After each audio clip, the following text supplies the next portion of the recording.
of America and to the republic for which it stands, one nation, under God, indivisible, with liberty and justice for all.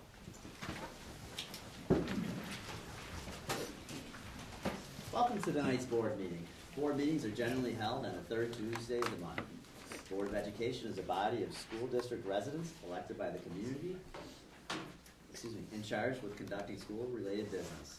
The meetings are conducted under the open meeting law, but are not open forums for the community. That being said, visitors to these meetings are to conduct themselves properly and with respect to any other individuals at the meeting. The Board of Education reserves the right to remove any individual for improper display of behavior and inappropriate language.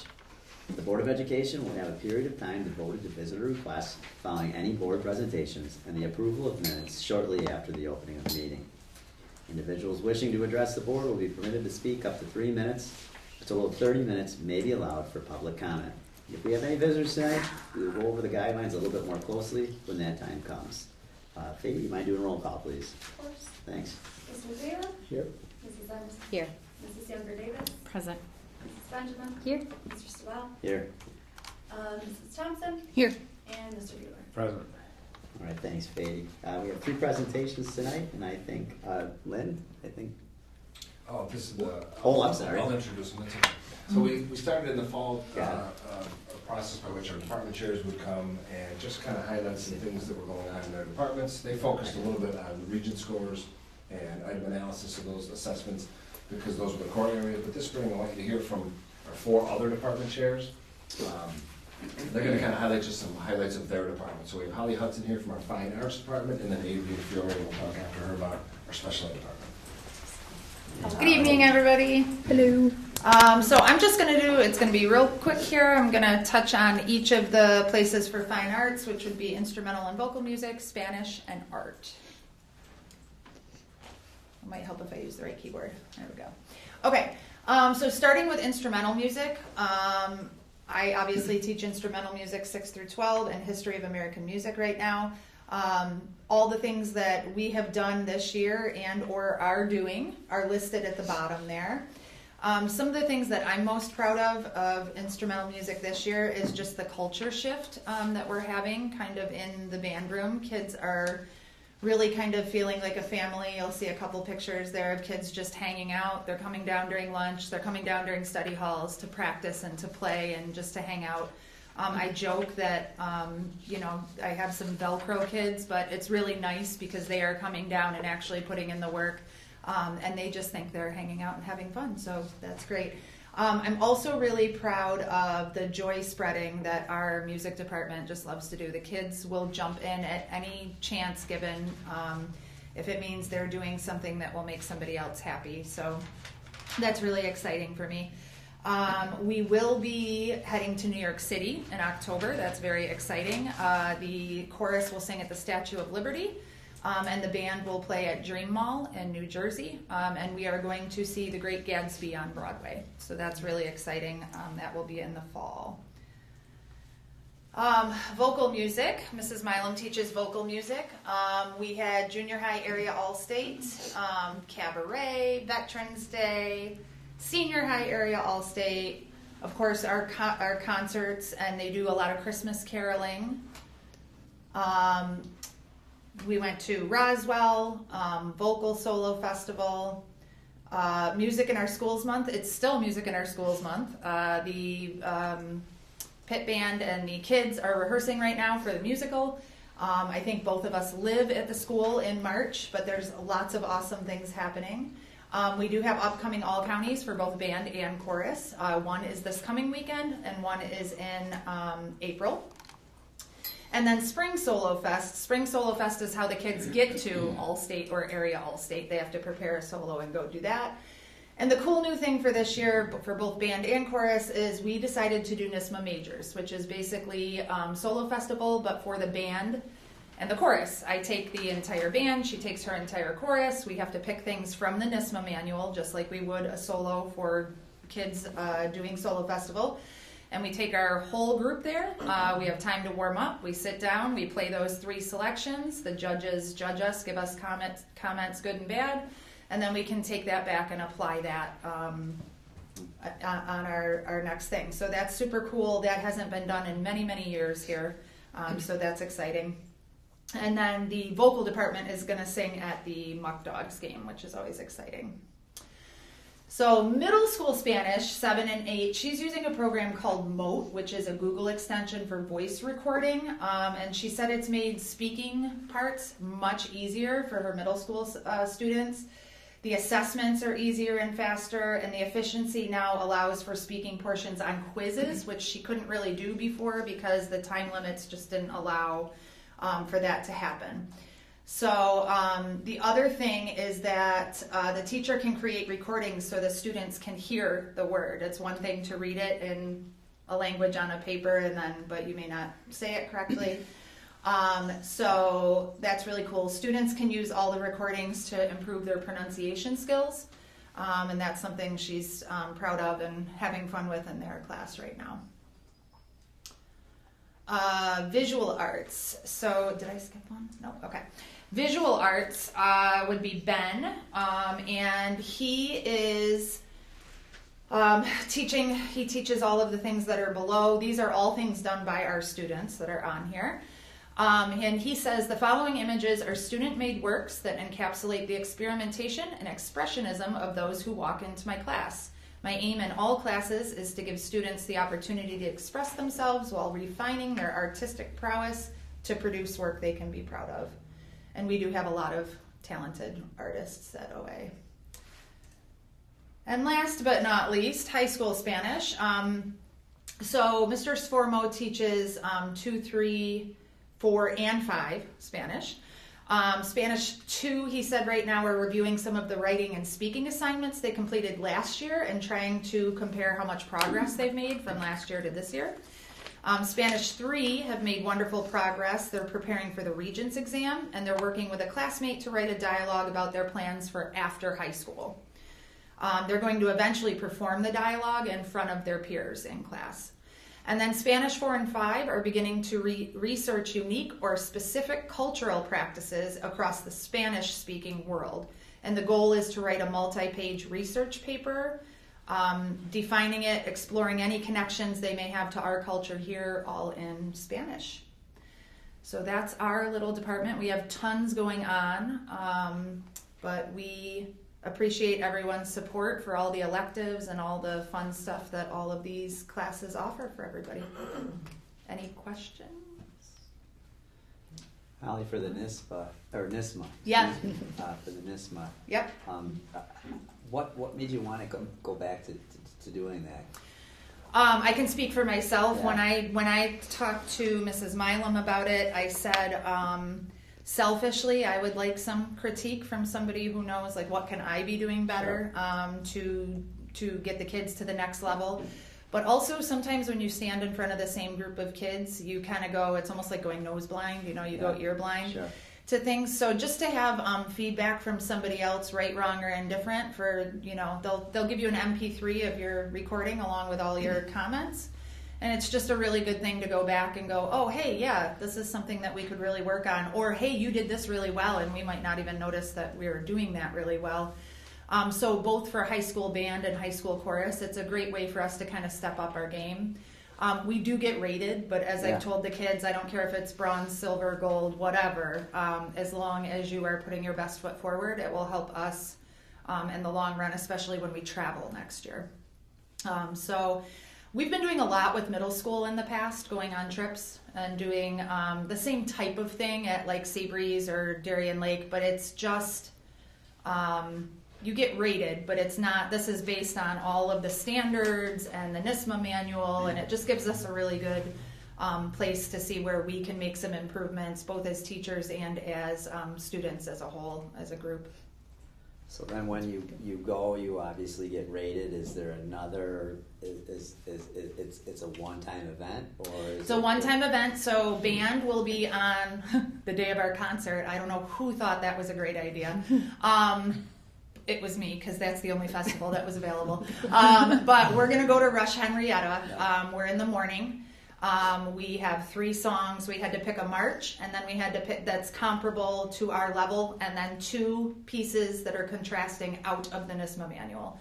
So it's a one-time deal, but they're also going to prepare those and use them obviously for the concert because it's a lot of work. These are not fun poppy pieces. They're fun, but they're not songs you're used to hearing. They take a lot of different skill set. There's a lot of different musicality things that maybe they're not used to working on. I think it's a great thing, no matter where they score, to have them prep and learn how to do those things because it's a challenge. So you have the music already?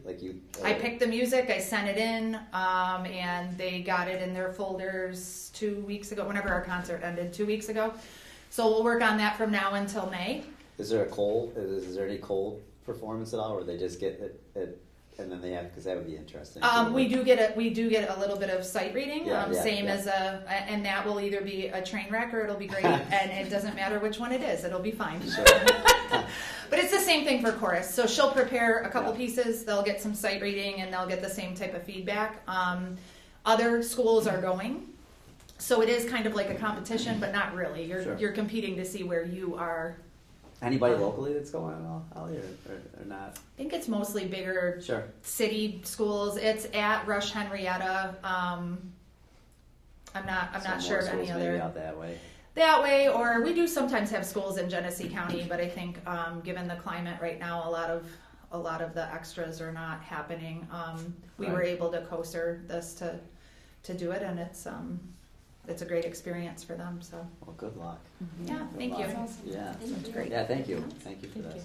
All right. Thank you. Thank you, Holly. Thank you. I'm not being rude. I'm going to head back to musical. Yes. Okay, evening.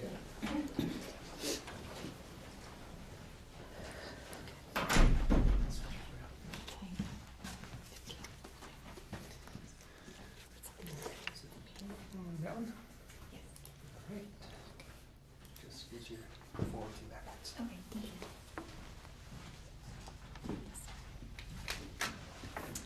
So I'm Adrienne Fiore, and I am the department chair for the middle school and high school special ed department.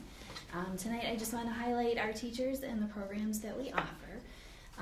Our faculty and staff provide services and support for about 65 students in our middle school and high school. Mrs. Tremblay is our 12-on-1 6th grade special class teacher. Mrs. Diegelman is our consultant teacher for 6th grade. Mr. Bryce is for 7th grade consultant teacher. Mr. Johnson is for 8th grade, and Ms. Tobalski is our special class teacher for 7th and 8th grade. In our high school, Mrs. White is our 9th grade consultant teacher. Mr. Kisak is our 10th grade consultant teacher. I'm the consultant teacher for 11th and 12th grade, and Courtney Marsh is our special class teacher for grades 9 through 12. We also have several classroom aides and teacher assistants that help support our students, and we're thrilled to have Mrs. Pritchard and Mrs. Yance, Mrs. Mullen, Mrs. Rudolph, Mrs. Mancuso, and Mr. Williams support our kids in the classroom. So now on to some of our services. The first service that we have is our resource room, and this is a standalone class for our students.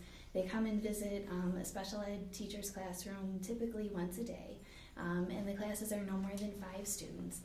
There we work on IEP goals, we work on reviewing class material, previewing class material. This is also a good time to practice extra skills that they're learning in the regular education classroom. New for next year, we have a study skills class. Mrs. Gaylor's been working with our team to really kind of fine-tune some of the details. We're hoping that this class is an opportunity for some of our students that don't need the intensity of a resource room, but need more support than just a study hall. So we're looking forward to that for next year. Our next service are consultant teacher services, and this is what many of our students receive. What that looks like is we have a special education teacher working right alongside a general education teacher, and we typically push into English, math, science, and social studies classes. And the goal of this service is to provide individual, specially designed instruction for our students. And the last service that we have are our special classes. In the middle school and the high school, we call them 12-on-1 classes, and what that means is that we have 12 students for one special education teacher and another adult to help with the class. Our teachers there are Mrs. Tremblay, Ms. Stabalski, and Mrs. Marsh. And those teachers have created a curriculum that aligns New York State learning standards with students' individual IEP goals. In the high school, there's an added component, and Mrs. Marsh has created a work-based learning piece and an internship program. So for that piece, she has reached out to local businesses so students can come and tour the businesses and have an opportunity to volunteer and possibly work at those places after school. And for the last part of my presentation, I just have some pictures to show you of some ways that our department impacts the rest of our students in the district. So this is an example from the middle school, and the students need to learn how to multiply decimals, and that's not always super fun. So our teachers came up with a fun activity using menus to practice that skill. This is an example that I think is really a lot of fun. This is Poetry March Madness. A lot of times we think of basketball for March Madness, but the goal here, students can pick a poem and they need to find different literary devices throughout the poem. And then they present the poem to the class, and the kids get to vote to decide which poem they like, and then they work their way through all the way down to the final four there. And the last couple pictures are from our high school. And one of the goals that our high school teachers have is to make sure that our students are college or career ready. So this is an example from our internship program. And we have some students that are working on their leadership and their public speaking skills with some of our friends in the elementary building. This is an example, again, from our internship class, and we had some students touring the Ford Gum and Niagara Label. And our last picture, again, from our internship class and work-based learning, our kids had an opportunity to do some volunteer work at the nursing home and at the YMCA. So that is our department. Any questions? Maybe a comment. Yes. I've been super lucky over the last 20 years to have a consultant teacher, multiple teachers in my room to help provide services for students that may need a little extra. And I don't think people realize how important a role it is to not just for the teacher but for the students as well. And then the idea of the resource room is so needed. And I'm just so grateful that there's opportunities for resource rooms here for that pre-teaching or the reinforcement, and then the idea of bridging that resource room to a study skills. I think is a really great idea, because it's a safety net, right? Yeah, almost, because absolutely. to go from the resource room to just a study hall, I know what I didn't do in a study hall. True. Right? So I think it's a really well conceived idea. But thank you for all the work that you do to give kids a foothold, build their level of confidence, and then I think with a little bit of confidence and that self-esteem boost, they do better and their performance increases. So it's a huge job. And there's a lot of kids there. 65 kids is a large number for the number of adults that are here, and it's a lot of services. So thank you. Well, and thank you for all of your support. We have amazing teachers in our department, and I'm really honored to be able to work with them. So thank you. Yeah, really well done. That's great work. Thank you. Great. Thanks, Adrian.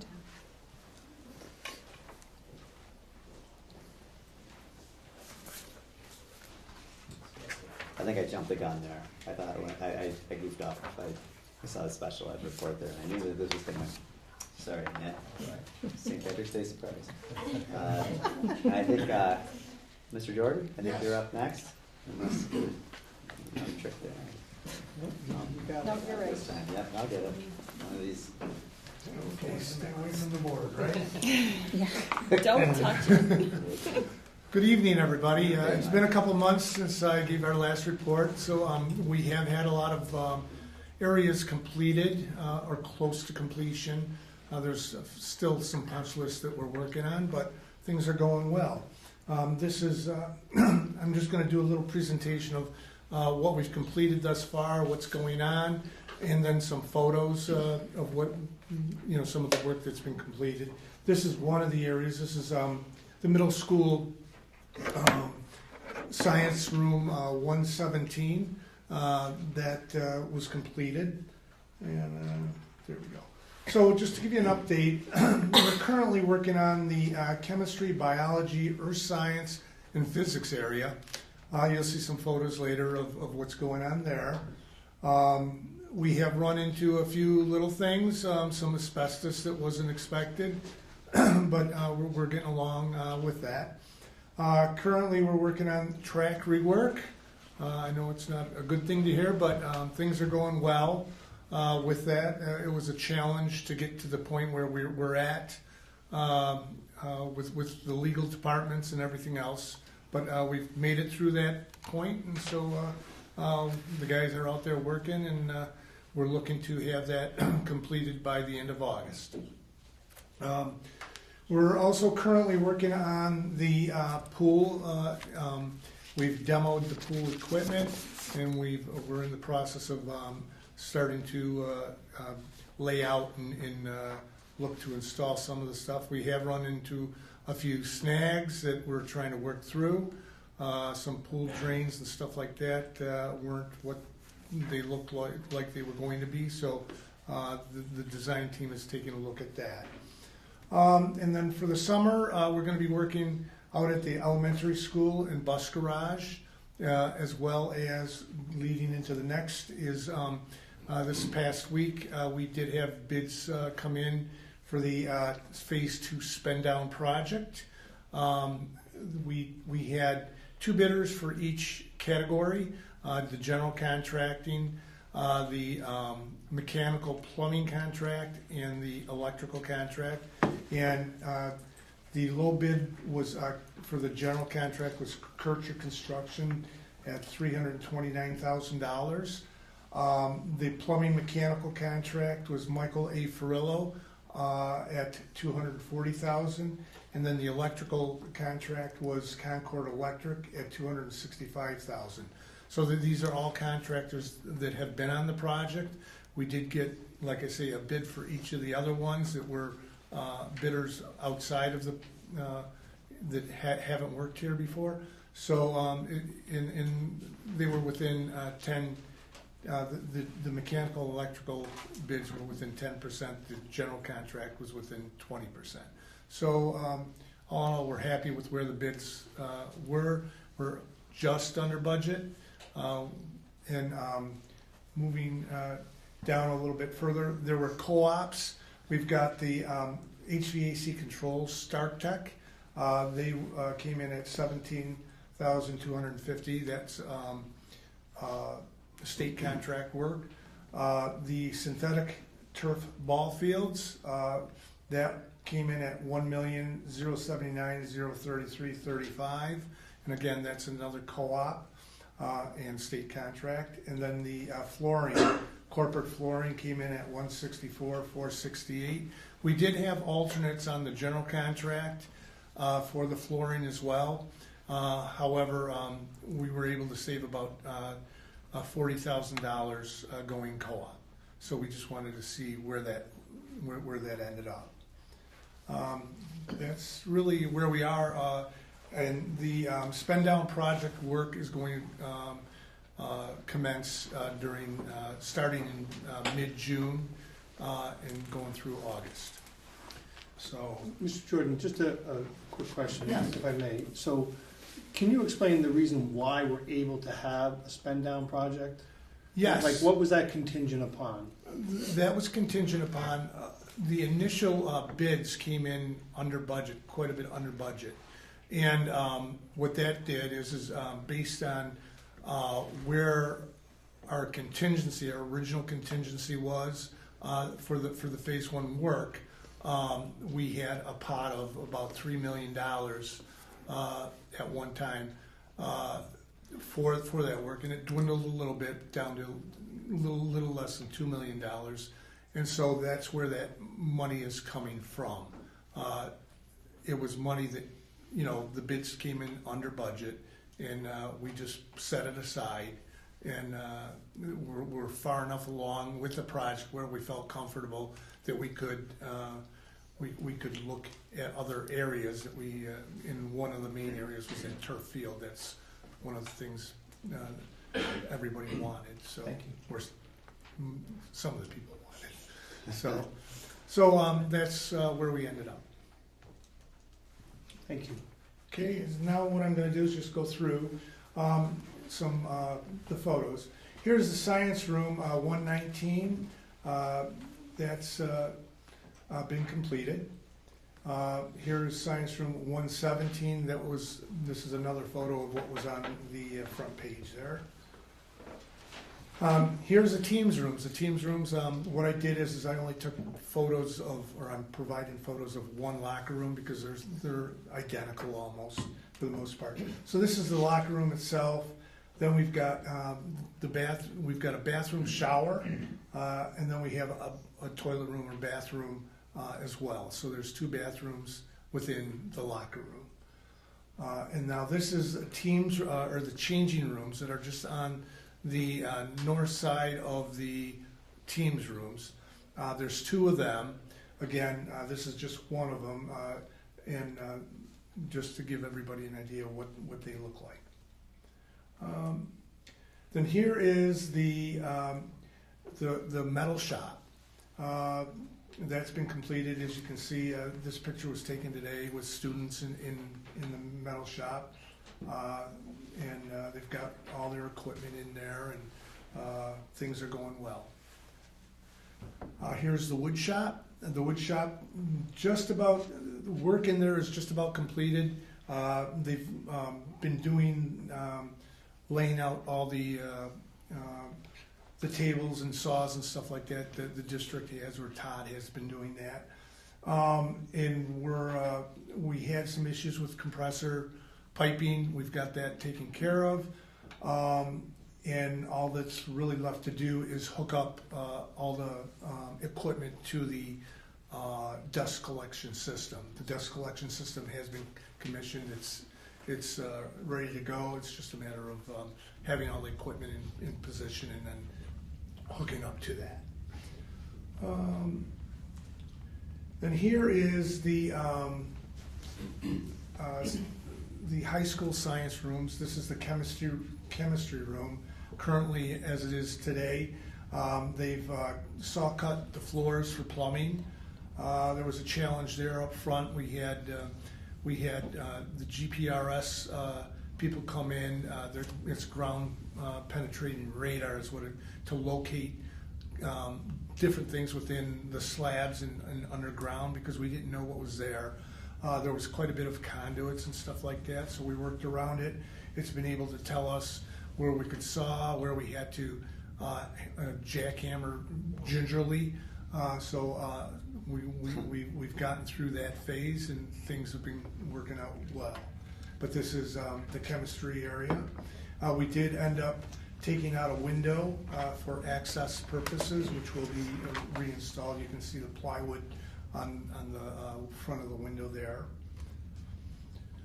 This is the biology room. Again, you'll see little areas that have been taken out. Those were where the existing tables came up through, or the utilities came up to the different tabled areas. So those get demoed out and filled in with concrete. This is the earth science room. Again, a little bit more saw cutting for utilities, new utilities that are going to be going in that area. And then this is the physics area.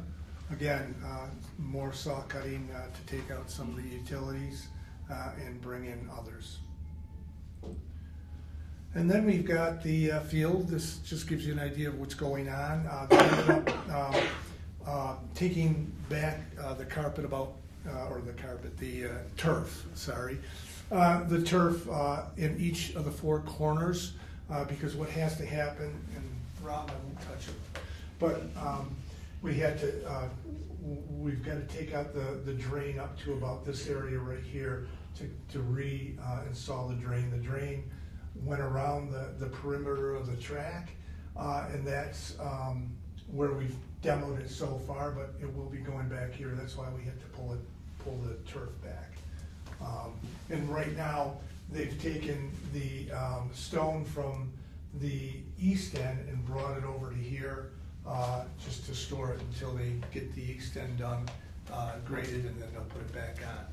So this is the west end, and then here is the east end. Just to give you an idea, they're actually moving earth. They're cutting the track down because it was too high in the center, and that's the end, I think. Yep, that's it.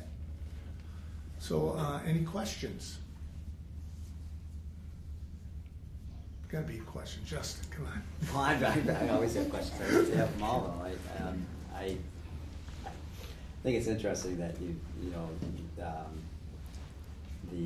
how you have to find the different utilities underneath there, and I just wish there was a way that they'd have a mark that people would just know where they are. But I would imagine that's the nature of the game, that you'd really never know exactly where it's going to be. Correct. And the reason why we did that, it was like $2,000 to have that done. But in two of the other areas, we actually cut through main conduits, and it was very expensive to fix. It's going to save us money in the long run. Yes. So the scope of the work, though, it really comes like here into the full picture. There's a lot of rooms that we're working on right now in the science room, and that's like why there's the windows that are over here and it comes out. But it's a lot more than I think people realize what's going on in the school, and I'm really proud of the metal shop and the wood shop. For me, from a kid whose dad was a principal at the vocational center in BOCES, to close my eyes and think of what those areas look like over there, and then look at these. These are just as nice as what the vocational center, if not even nicer. And I think it provides a really nice local opportunity for our students to stay in-house and be able to pick up a trade or maybe spark an interest that's going to take them further in life. So I'm really proud of what's going on here, and I think I can't wait to see the finished product in some of these science rooms. yes. Going ahead with the additional work, so how far under budget are we that we're moving ahead with this additional How far under budget? Well, we've got a contingency, and we're eating away at that contingency with the science areas. We're down to about $60,000.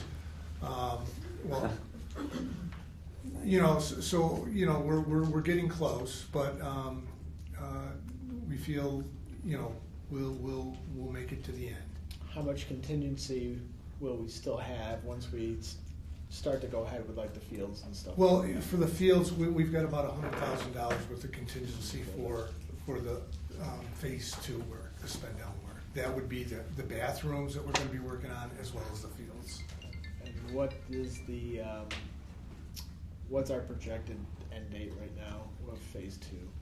For phase 2, it would be September 1st. September 1st. Yeah. And that's everything. That's like the baseball field. Baseball fields, that would be everything.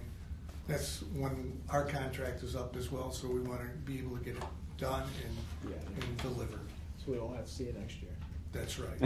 No, and that's what we're looking for, Yeah.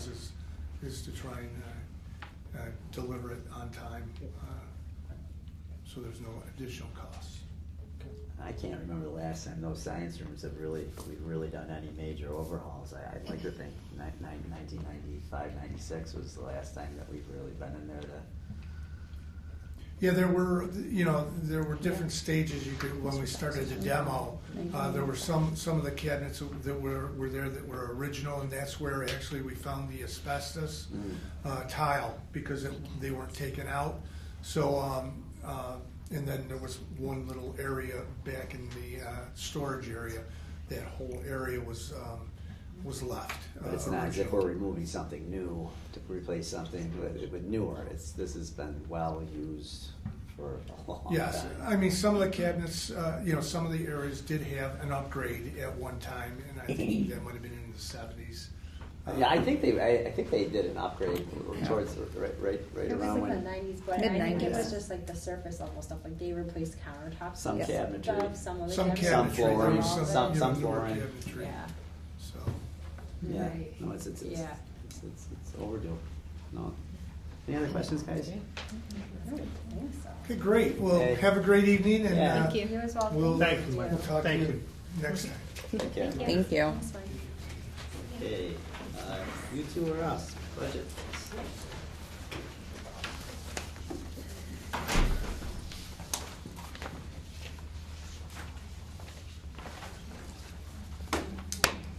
This is the part where you pour on the good news.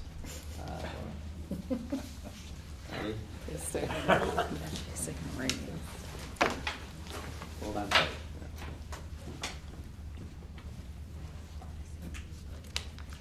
So this is our third budget workshop. Happy St. Patrick's Day. We'll pick up where we left off last time. I'm sure everybody forgot where our budget gap was.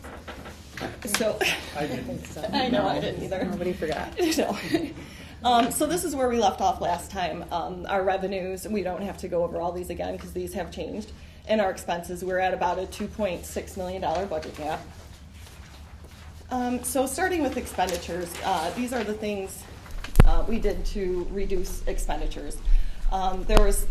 This year there's some attrition in staffing. We also looked through efficiencies across all areas of staffing so that it's not just one area, administration, teaching, support staff. There have been a lot of equipment reductions versus the asks versus what we put in the budget. Materials and supplies we reduced. And as discussed in the last workshop, moving the buses to a separate proposition and financing them rather than trying to fit them into the budget would be the suggestion to be able to purchase buses this year. So the equipment reductions and a few more asks came in since last time. Unfortunately, after reviewing them, they went to the right side of the list and mostly not to the left side of the list. So the ones on the left are the ones that are currently in the budget. The ones on the right are the requests that we were unable to fit in right now. You see security cameras on both sides because we were able to add some but not all. We have the mower for the slopes in the back, some microscopes, phys ed, a ball pit, incubator for a science class, Clavinova, that's a digital piano in case, for anybody who doesn't know, for our music department, a drill press for ACAD, some library and furniture we're in need of, and that fuel management system is for the bus garage. So this is what the bus purchase proposition would look like. We would be looking to purchase 2 small buses and 1 large bus. The original ask, last year's buses plus this year's that we're looking to purchase was 5. We're reducing that to 3. Our financial advisor laid out with the schedule. This is just an estimate because this might change by the time we go to finance them. This is what the schedule would look like. And the first payment would be due in 27-28. So we would not be adding on to our debt this school year. And this should also align with the increase in transportation aid we would then get for these purchases. So you can see if we bought them outright, the cost would be about $443,000. With interest across the years, that's an extra $50,000, and there would be a small amount for our financial advisor to put this together and finance the debt. So moving to our expenditures total. The 25-26 budget we're looking at there is our current budget, which is the contingency budget. And if you remembered, we cut, I think it was over $1 million of expenses when we went to contingency, so that's why that budget seems so low compared to this proposed budget. But even so, our instructional salaries, and those include administration, are going down $424,000. Our non-instructional salaries went down as well. The benefits, if you remember, are 30% increase in health insurance. That's why those are going up. But with the reduction in salaries, ERS, TRS, that's going down a little bit. So that overall change is closer to 20%. Our debt, those are we know those numbers exactly, and that has gone up. But if you remember with our revenue slide, which we'll get to later, there is some additional building aid, a lot of additional building aid actually that comes in with the capital project debt that was added, so that's mostly offset. Our equipment, if you remember the previous slide, there's almost $300,000 or more in asks. We're paring that down to about $85,000. Contractual is only up a little bit from this year's contingent budget, so that's not much of a change at all. We reduced materials and supplies. Our BOCES budget is up just a little bit. The transfer to capital, that's our capital outlay project. That's usually $100,000. We're reducing that to $50,000 this year. And then our transfer to special aid. So our proposed expenditure budget is $26,966,333. So now if you're updating our expenditures versus our revenue, before we touch that, we managed to close the budget gap to about $1.3 million. So the revenue adjustments, we're going to assume a 4% levy increase. We're going to use more appropriated fund balance based on this year's budget projections that I've updated, and again, using reserves to close that gap. So here's the tax levy increase by percent. And the tax cap is actually a number, not a percent, so that tax cap percent goes off many more decimal places. So the cap is actually $6,050,455. If we ask for a 4% increase, that levy there is in the middle, that 5,924,499, and the dollar change is $227,865. So somewhere in the middle of nothing, and our limit is what we'd be proposing. I'm sure you're familiar with this slide, the tax levy history. The yellow bars are your allowable levy increase, and the blue bars are the actual levy increase that we had that year. And you can see most years the allowable levy is way higher than the actual levy. Whether you want to look at the bar graph or the table to the right, it's the same information. So there's a lot of money left on the table these years. This is my busy slide. This one's going to be a little confusing. There were so many variables last year and so many different things that happened. We're not really comparing apples to apples when we're looking at the tax rate. So in 25-26, if you look at the values on the left, our actual tax rate, and again, this goes off 6 decimal places, so that's not the full thing, was about $16. And that was lower than it would have been because there was a large ag penalty that was taken off our levy before it was distributed among the rest of the taxpayers. So this decreased everybody else's tax rate because the pie's the same size, but you're cutting it into more pieces. So for comparison's sake, the sample tax impact on the right, I used the tax rate it would have been had that large penalty not been paid by somebody else, reducing everybody else's tax rate. And also because our budget was so low last year, being a contingency budget, that tax rate was really low as well. So with a proposed 4% increase, the change on a $100,000 house would be about $65.53. This is really an estimate, though, because the tax rate comes from 3 sources. And right now, we only have our proposed levy. We don't have the equalization rates for next year, and we don't have the assessed values. So this is estimated.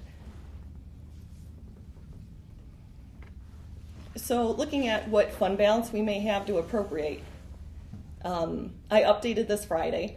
So looking at that green number, if you remember last month it was about $190,000. We've released some encumbrances, really looked at, we're getting closer to the end of the year, so we're honing in on where that number might be, and it's gone up. So we're about $444,000 surplus at this time.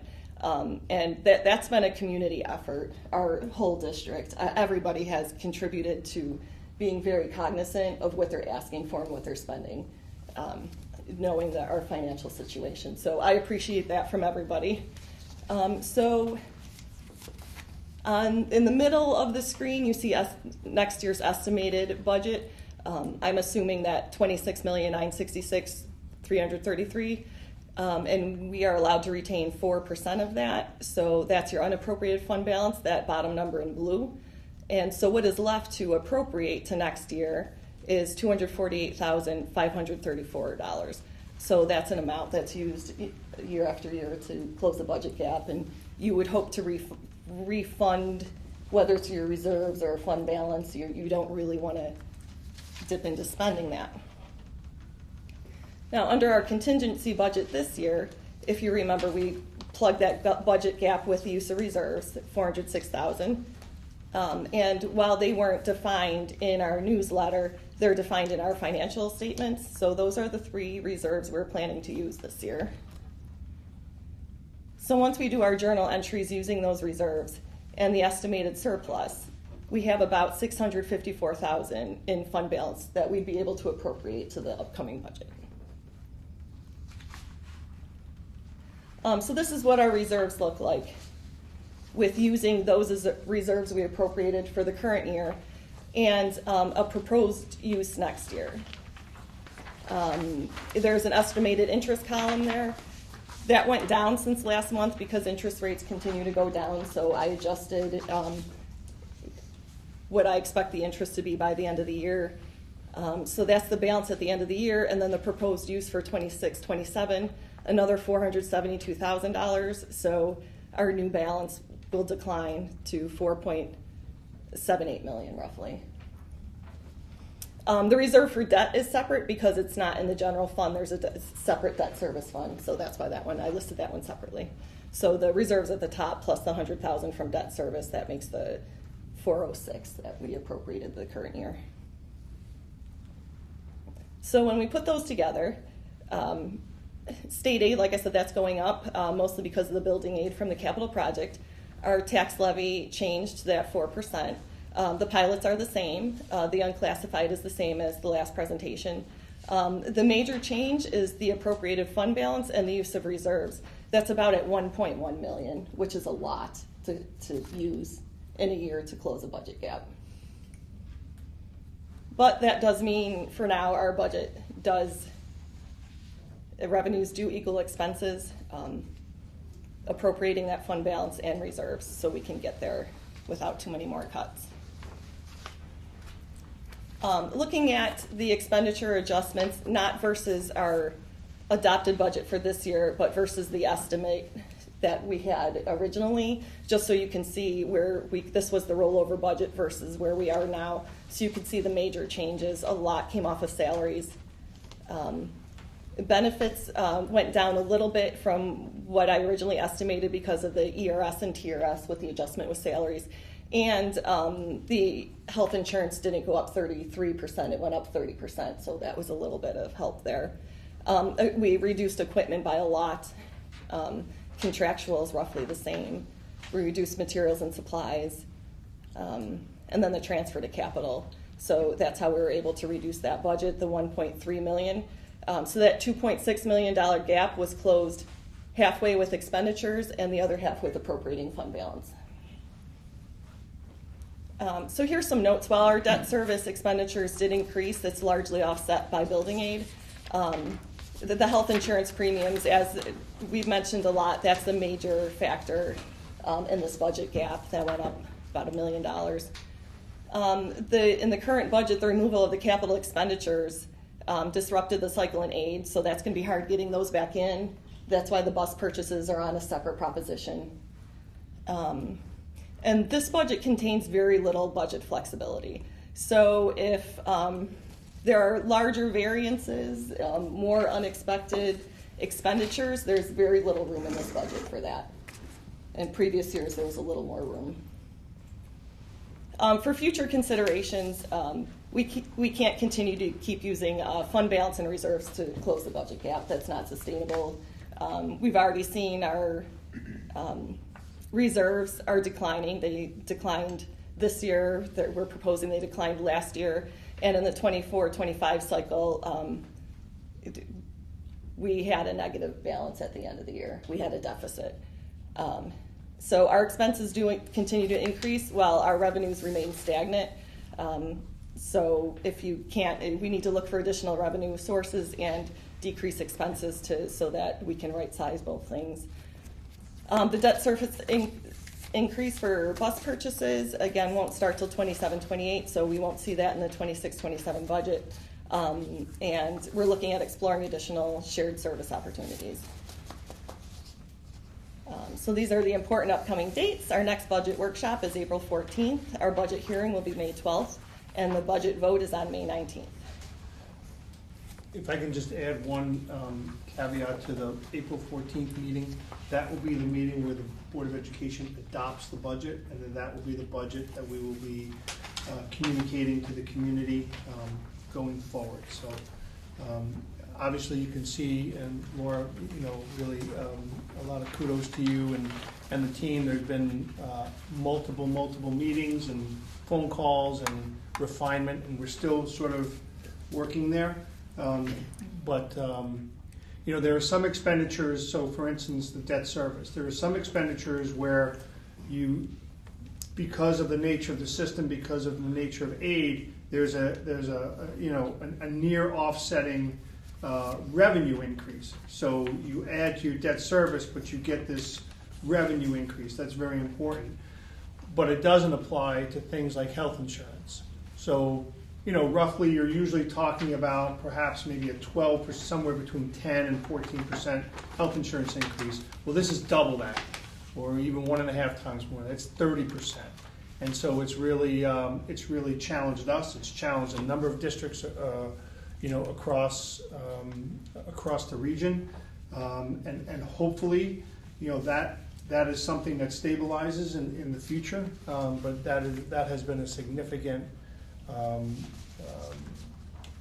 obstacle and challenge for us. And again, I just want to thank the team for their work to get us to this point.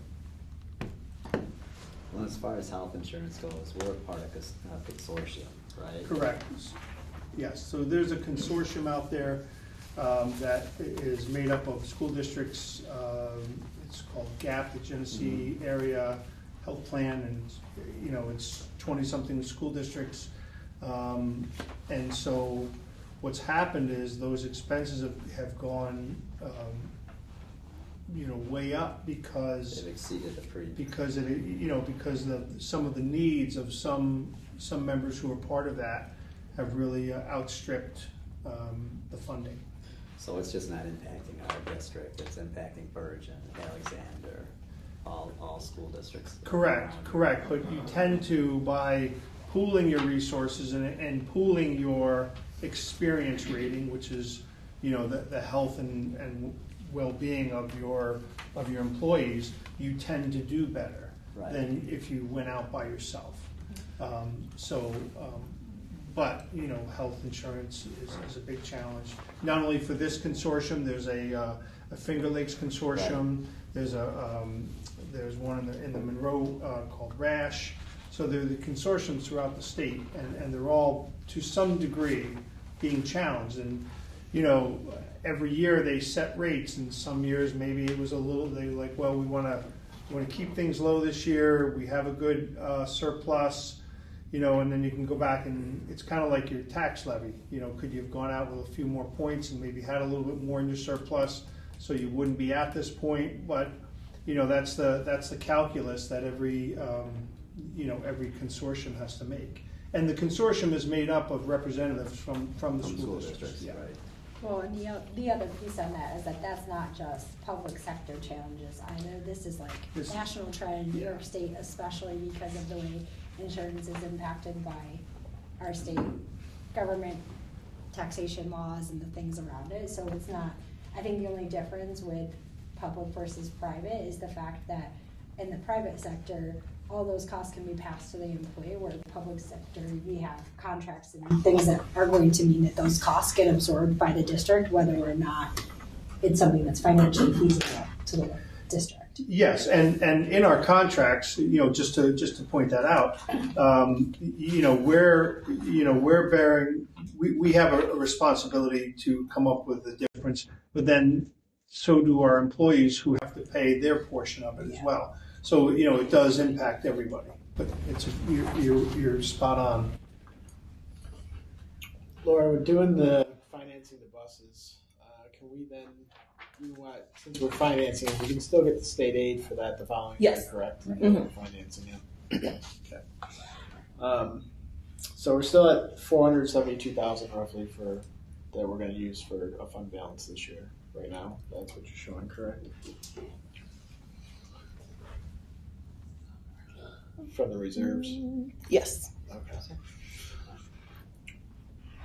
I feel like we're going on year 3 of sitting in this room and saying that this isn't sustainable, but yet here we are still trying to do it. And I don't know. I know it's not an easy thing to do, right? I know what you guys have already done, and I know you're still working on other stuff, but I really do feel like this is the year we have to make some really, really hard decisions and not use any of those reserves, because we're still not getting ahead of it, because this is roughly the same amount that we proposed last year. And last year we were cutting. And so it's like, oh, well, next year we're going to do, right? So, but then you get blindsided by health insurance. You get all these other things that continue to come in that keep hitting us. I don't think that we can say this year that, okay, we're going to do this again to get us by, because we don't know what's lurking for next year that's going to hit us. That's it's not foreseen right now.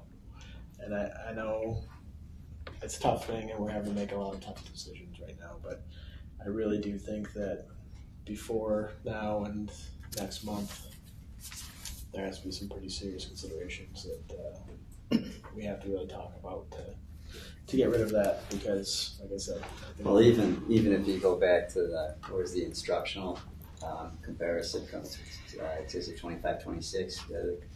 It was a rollover to where we are today. Right, but So when we started in January. with the difference in instructional salaries from last year to this year, I thought was where was that slide? Right there. Okay. So there's That's not, that is. That's the adopted, yes, the adopted Yeah. budget. So that's our budget we're in Yes. right now versus the proposed, yes.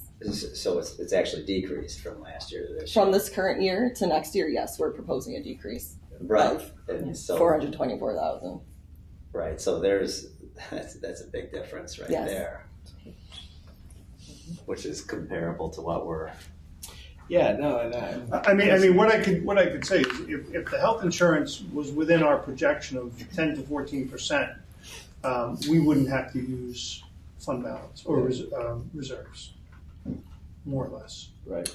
That's the offset right there. I think legal fees this year were costly, and I think No, and I like I said, Mr. I Danzer know sitting we're here trying is to do everything we can to get it costly down. as well as much as you're worth every dollar, but it's costly. Like there's a couple costs we've incurred Yeah. because of decisions we've made, and then there's some that we've shored up because like we didn't. 10 positions were retired and 9 retired and 8 didn't come back or something along those lines, and that's a pretty major blow to a district like this. But in consideration of class sizes, it's appropriate, right? But are there more decisions that we have to make that are going to be just as difficult as last year's? I think we are. I think we're there. I think we can even look at that equipment even closer. I still think there's things in that equipment that do not need to be purchased. Well, the one thing about that, right? So last year we just to point it out, we did not Zero. purchase any equipment We couldn't. by mandate, right? By statute, we could not do that. So, what happens is as you move forward, and you need to, purchase some things, if you don't start to build that back in on some level, then the cliff gets really, really high. And you can see that, basically we took, what's my math now? What am I doing? We took 3/4 of it away, So again, there's been some thought, Right. to doing that. But again, we're still refining, things, but to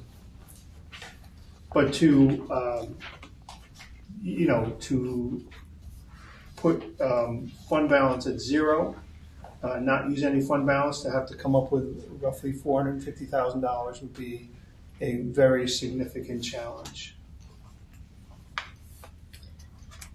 For the exploring, it says future considerations. I know you said exploring shared services. I mean, that's come up in several years past, and again, that's probably the last resort I think we seem to tend to do. I mean, how close are that, and is that future considerations? Is that within the next month? Like, any of those can be realistic?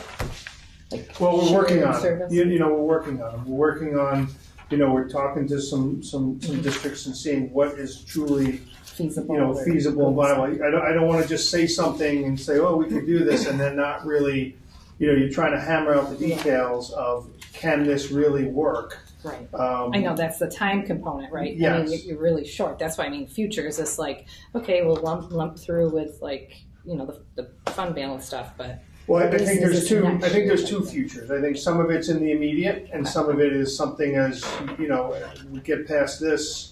You know, what else can be done? Okay. You know, beyond this year. So I think there's a part A and a part B to it. One is more immediate, and one is more long term.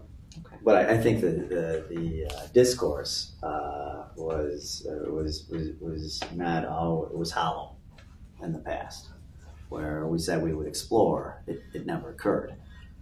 You have physically been meeting with people and having conversations in a way that is leading us towards not just the exploration, but the actual committal to sharing services. When in the past, we weren't capable of having those discussions. Right. Yeah, I mean, I think it's something to notable that, I mean, we are continuing to really decrease enrollment, and we continue to offer. I mean, we have a great expansion out there, and we have a lot of things great going on, but we have less students, and it's really tough to kind of logically look at that disparity. Right, and there are districts in proximity to us that may Correct. offer some opportunities that, you know. The word regionalization is difficult to even conceptualize, but I think, you know, I get that, but that's probably coming in the near future at some point. Right. And the other consideration too, right, is that we're not going out and talking about, we're not making a decision right now today, but we're not talking about going out at the full tax cap at the 6%, which is also a reality that could be considered. But I think the important conversation and the dialogue that we're trying to have is that you all have very thoughtfully tried to balance the needs of the community and the realities of rising expenses on everybody sitting in this room and, you know, beyond that are going to be absorbing these expenditures, and they're also absorbing all of the additional costs that we're talking about here. And we're trying to be cognizant and good community-minded members on that side of it as well. But we are still leaving technically money on the table, over $100,000 for if we went full tax cap to where we're talking about here. I know that doesn't close it or make it more sustainable, but every time we do this, there's the consideration that the long-term impact is that there's less money being, like there's still continued rolling impacts of that money that's left on the table in future years. And so I think those are the things that, like, when we put this budget forward and people start to look at this and vote on it, understand that, like, we're trying to manage the realities of keeping all of the really great services that we have for our students, the jobs that this school affords many of our community members as well, and ensure that there's a balanced, fair opportunity for what's being provided for the community and what's being asked for the community at the same time. And there's no real way to win to what we're looking at right here, right now. So long term, yes, we do have to still make some more difficult decisions down the road, and we can't keep kicking the can down the road as Pete's describing it either. But I think just for all of us to have a cognizant awareness to the fact that we're trying to keep that a balanced conversation. Even if you continue to raise 4% every year, Yeah, you still don't catch up to this because this is going to continue to grow faster than what we can tax. 100%. Nobody wants to sit here and say, oh, we're just going to raise taxes 4% every year for the next 10 years. No.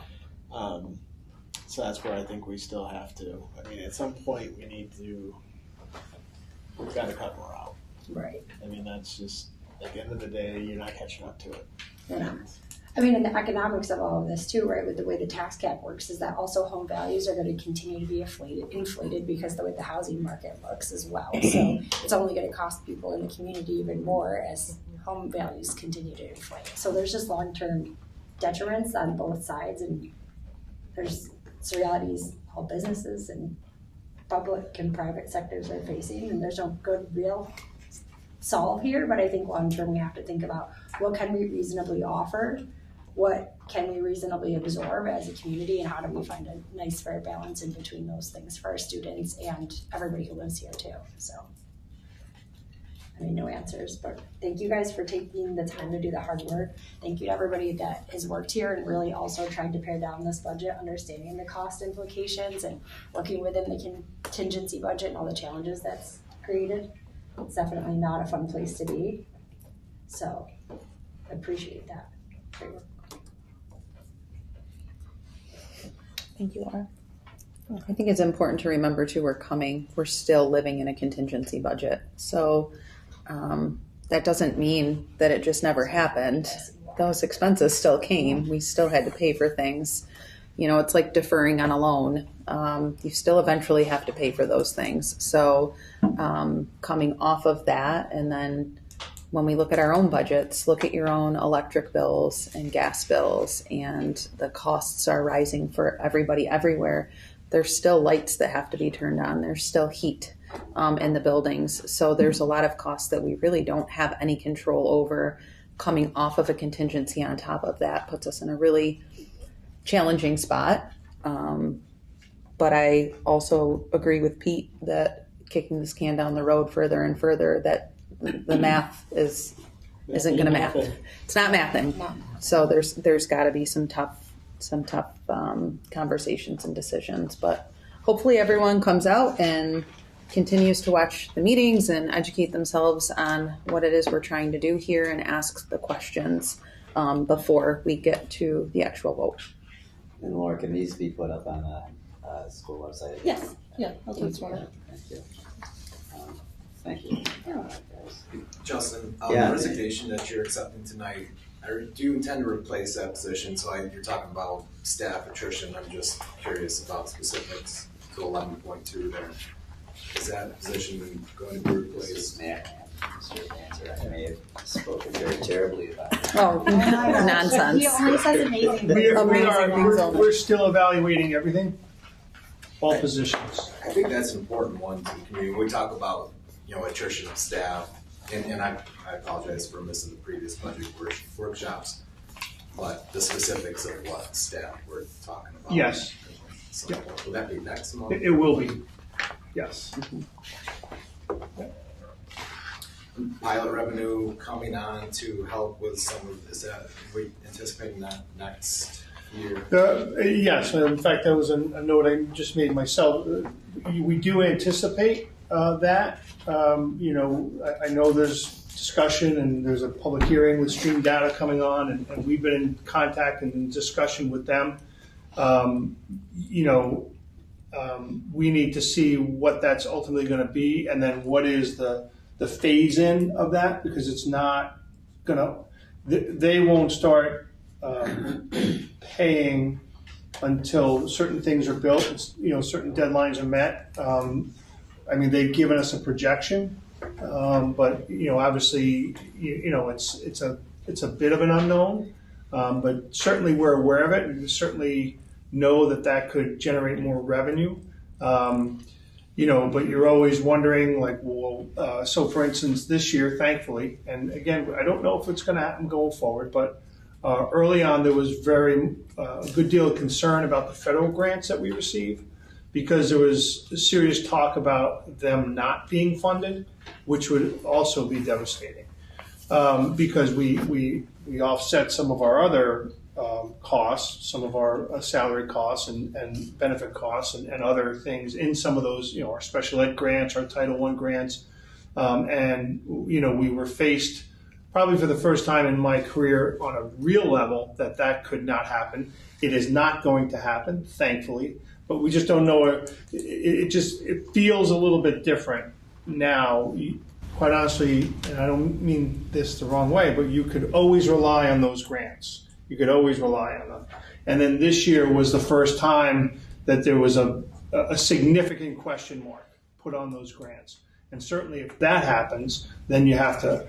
So we do see on the horizon some increased revenue potentially with the Stream Data. And again, they have some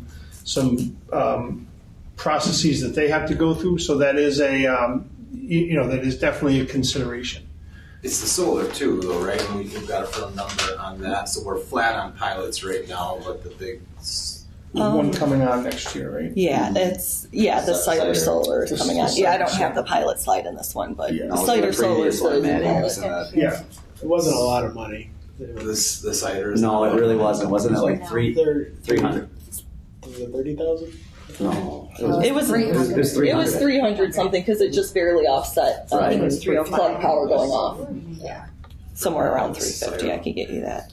Was your first slide showing pilots to be flat in this? Yeah, yep.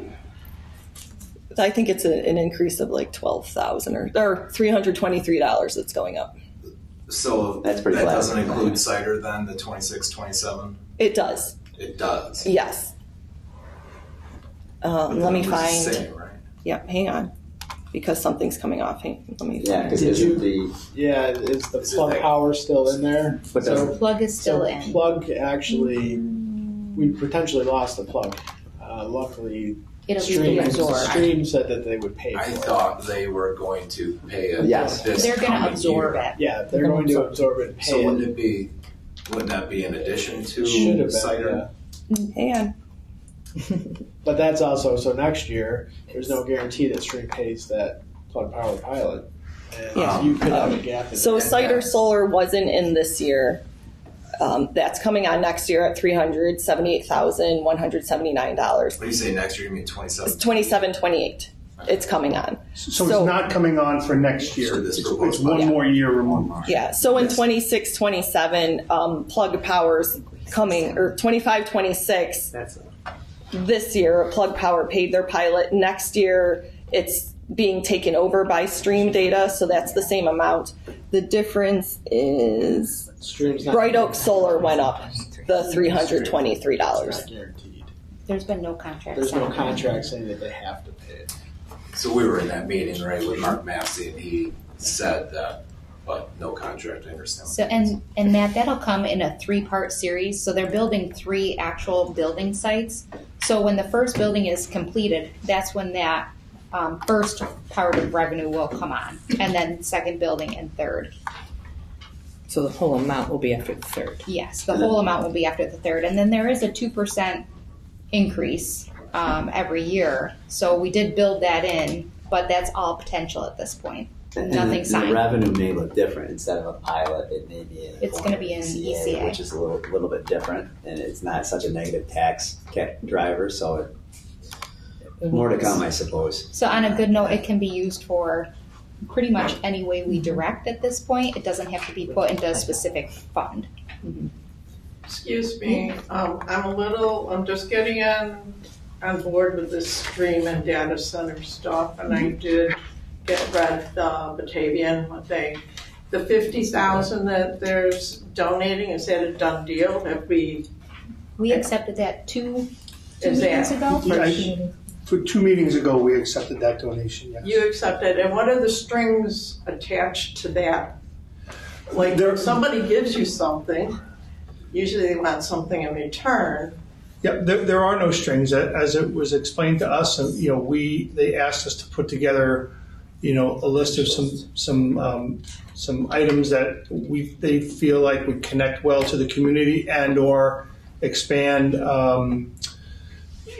career opportunities for our students. So it was under that they wanted to build some connections to the community. They called that a good neighbor. So they identify they want to be good neighbors in the district. So they're looking for opportunities to support their local people. Right, Mhm. right. But in the meantime, they're getting huge subsidies.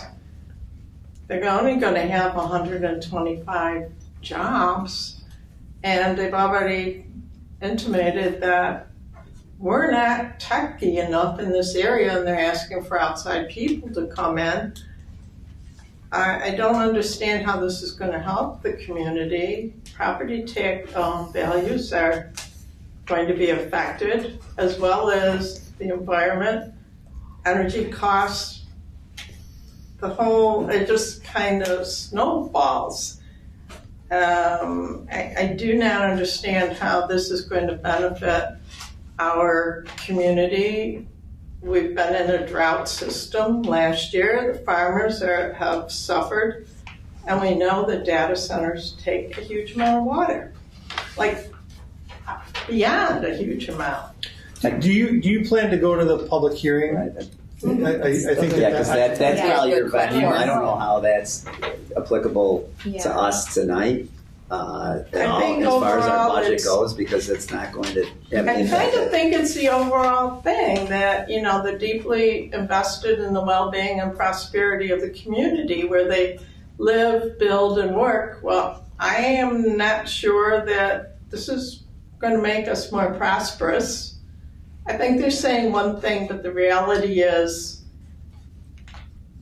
Oakfield-Alabama and surrounding areas are going to suffer.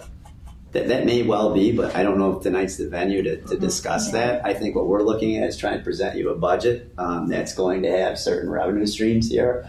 And this is talking about potential revenue streams that we might have. And we can't say that's going to be a guarantee or not. I understand what your concerns are, but we can't speak to those concerns tonight.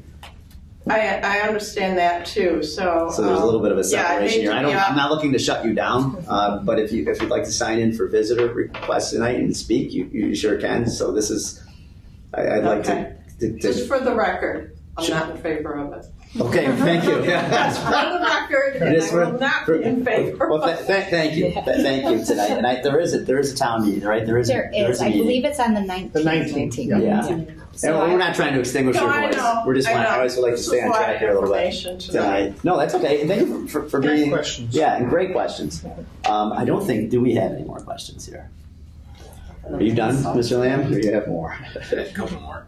Not questions. I appreciate your point, Pete. I also, though, appreciate the use of reserves, to some extent. I think, and we went through this last year, right? I mean, it comes from time to develop. It comes from taxing the community, or attempted to last year, and it comes from the use of reserves. Reserves are built up, and I say this just to influence, because I know over the course of the month this will come together. Reserves are built up through budget surpluses from previous years. Budget surpluses come from taking to some degree money from the community that wasn't necessarily needed. And you had a point, Mr. Janser, earlier. I get budget surpluses. It's a rainy day fund, and it's raining now, right? And so we need to tighten the belt, like you say, Pete. But we also need to use some of our savings. The 4%. I think 6% might be untenable. 4% is a big number, but it was 0 last year. There's a couple other years there of 0, and you're sharing the poverty to some extent. Everybody's got to chip in a little bit. So I do appreciate the use of reserves to some degree to put this budget together. I think there are some pilots coming out to some degree. We just need to sort of bridge the gap and get there. And whether or not we're talking about the data center, there are other things coming on too. So we kind of got to get there and preserve programs as much as possible. The ag program, if we lose that position, it will seriously negatively influence the FFA program, because these kids need to be enrolled in FFA qualifying classes in order to be in the FFA program. And if we have one less teacher to do that, there's less opportunities for them to enroll in those classes. So that will have a detriment on that program. So that's it. Thank you. Thank you. Yeah, thanks, Mr. Thanks, Matt.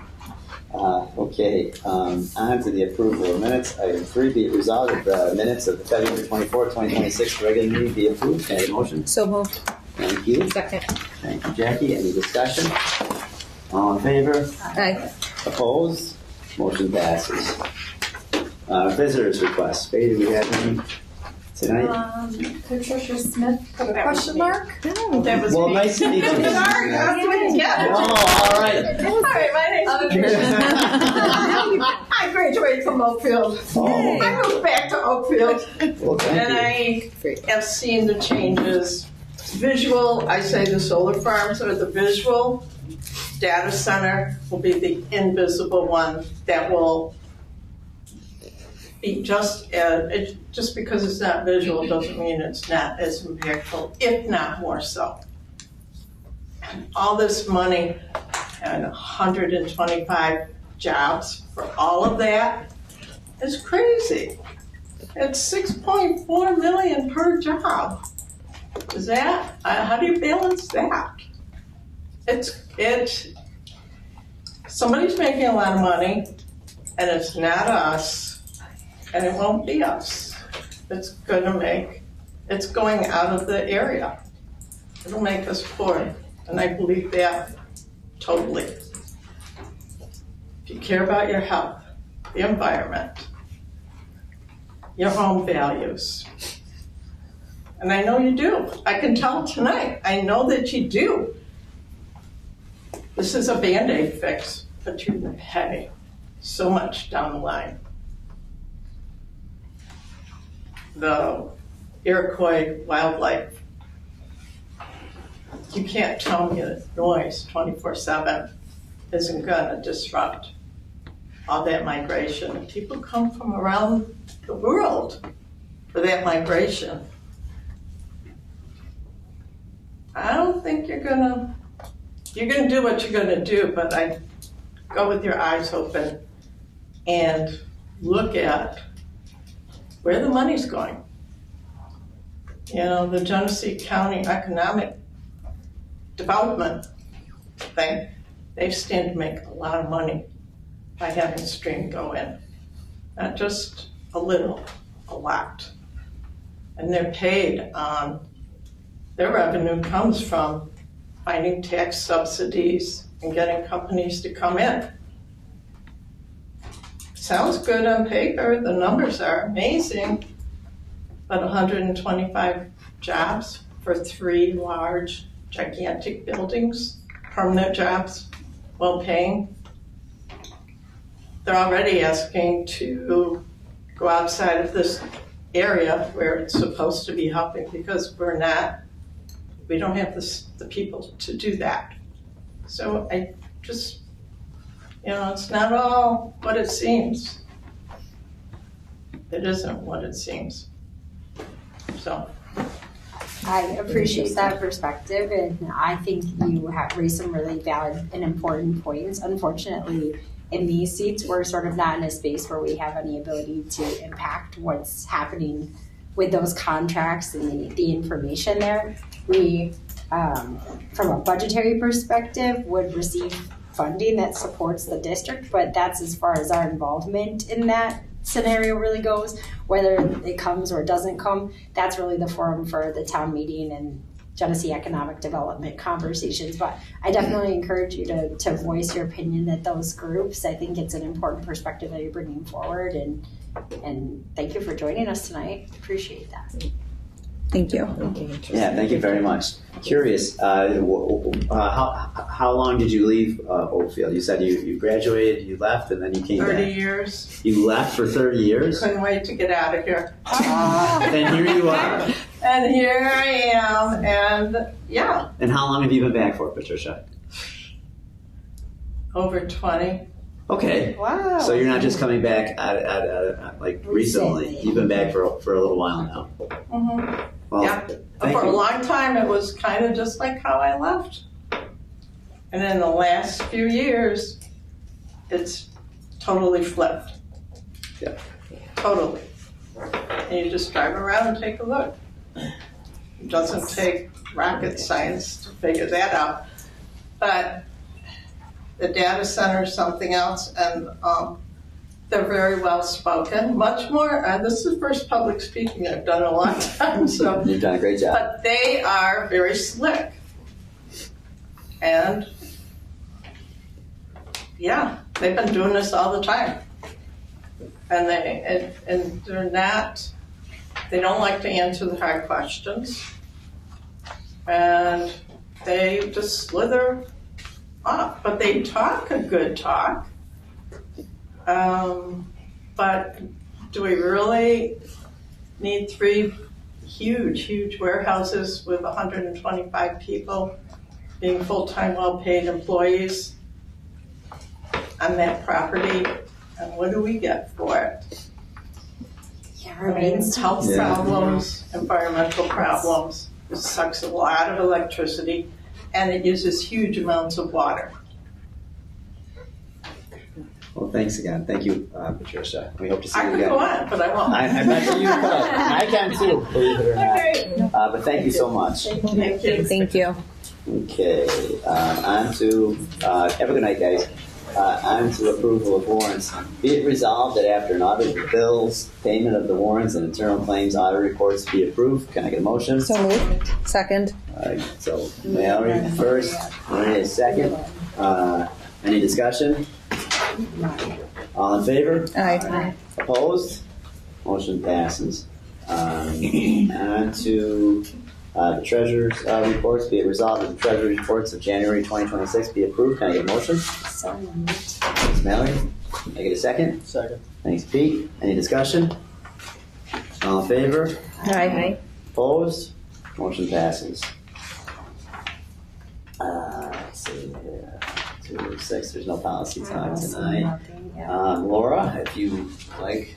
Well, today is the 1-year anniversary of my start date. Hey.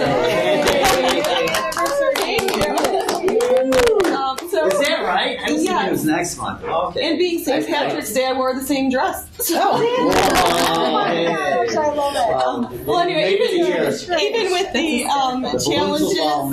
challenges of the current year since my arrival, I've still really enjoyed my time here and working with everybody. I love the staff. I love seeing the students. It's still a happy place. I know there are challenges.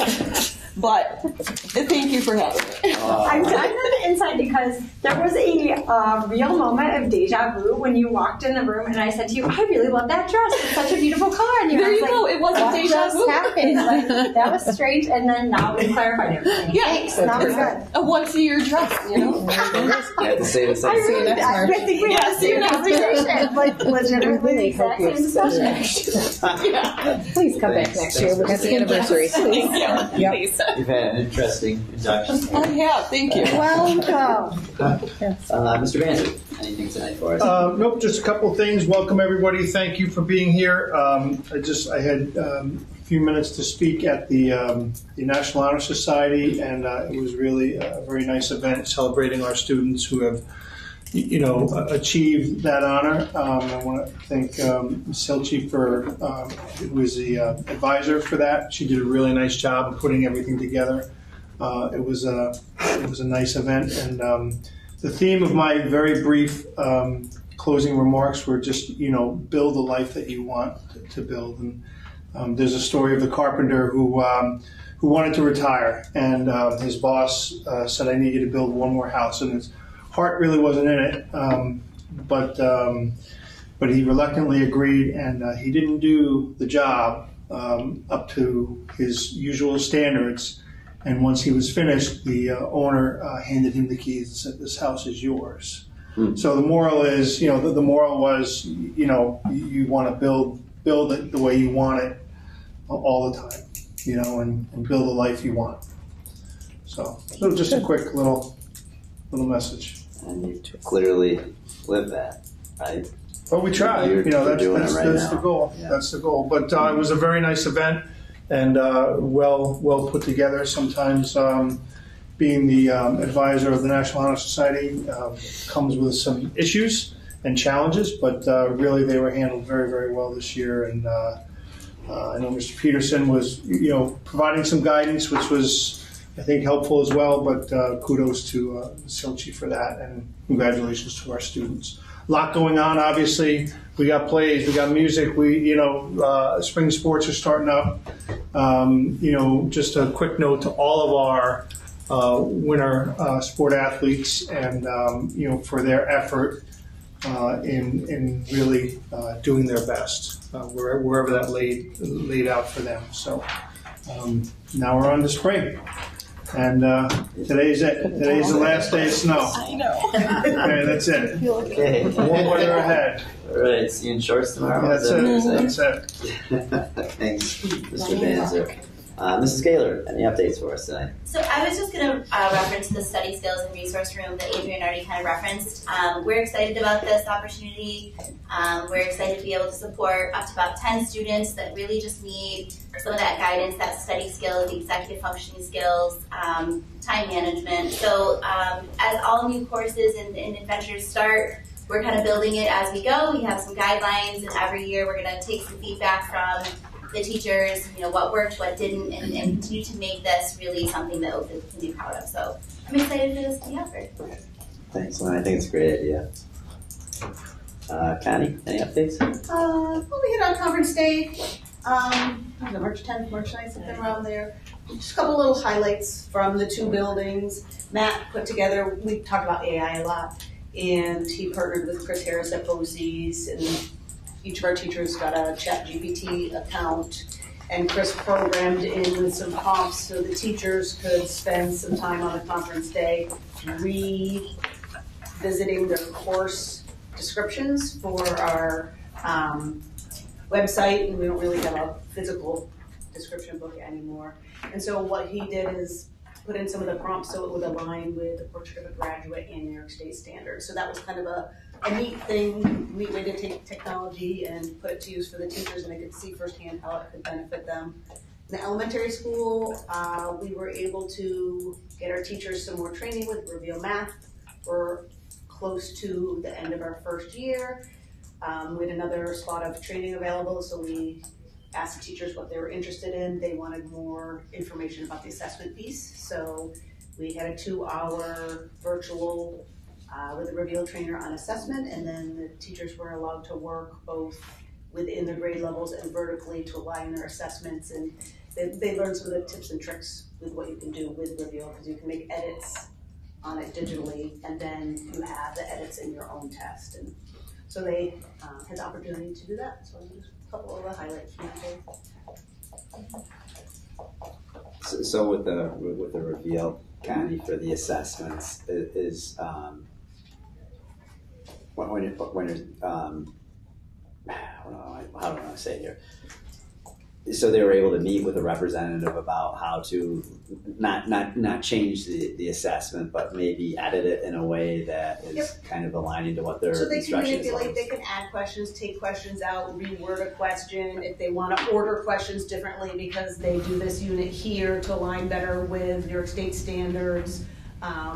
If a special ed student, they can go in and put some of the factors in that they might need, take out a choice, depending on maybe what student's accommodation might call for, or test mods rather. And are many of the grade levels doing it digitally, where they're taking the test online for with pencil paper? I think a couple of the teachers are going to dabble with that this year. I mean, the first year, the pilot teachers had more experience, but the first year, I think everybody just felt more comfortable with kind of the paper pencil.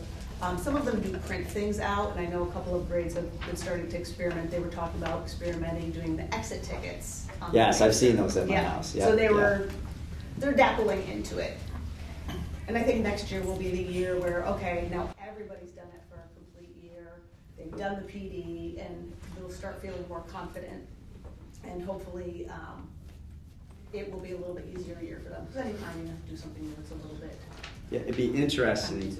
It'd be interesting to see through those assessments, right? Like most of the topics are based on a specific standard, or whatever the topics or chapters or whatever you want to call them are going to be standard specific, right? It'd be very interesting to see like that charted and seeing how that, like across the grade level, how strong are they in a specific standard, and then be able to go back where our STAR assessments that we do aren't necessarily. They're standard based, right? They are, but like it may be more targeted to look at that assessment opposed to the STAR in a way that you can look down and say, okay, all of our first graders are, have skip or struggling to skip counting by 2 or whatever the heck what it is based on this assessment, and then how can we use MTSS to nail that in a very direct way where I'm sure you can do it with the STAR, but it would be nice to be able to use the program that we're investing in. We've actually already started that this year in our MTSS. Great. Part of the conversation. We do obviously use the STAR heavily, but we ask them to bring all different. But it's just that second thing there, and you'd love to be able to have it a predictor of success. Yeah. So and not that So our groups are definitely made over like what skill the children need to work on, as opposed to like what fits schedules. So like the actual interventionists are looking at skills, and that's how the groups are made. Right, and then that STAR assessment is kind of an overview of a lot of the skills that they've just learned. Where these topics assessments are typically like 2 standards maybe, right? And it'd be really nice to be able to get that, this aggregate there and say, okay, this is what we're going to drill down on. And I just love it. I appreciate that we're going in this direction. I really makes me smile. And the teachers appreciate it too. It's nice to see. Well, it's a heck of a lot better than running around scrambling to try to find something or a resource that, one teacher may use and another one may not like, right? Where this is right there and you use it or you use it, right? Like, there's no others, right? No, this is exciting for me. I really appreciate it. I love it. Thank you. Where to go next? Heather's next. Heather, yes, sorry. So I thought tonight might be a little heavy, so I wanted to make my share out a remembrance of why we're here. So our student council at the elementary school they work really hard on their leadership role and making the building better, and they came to me because the cafeteria can be a beautiful place, but as in every district, it can be a loud place.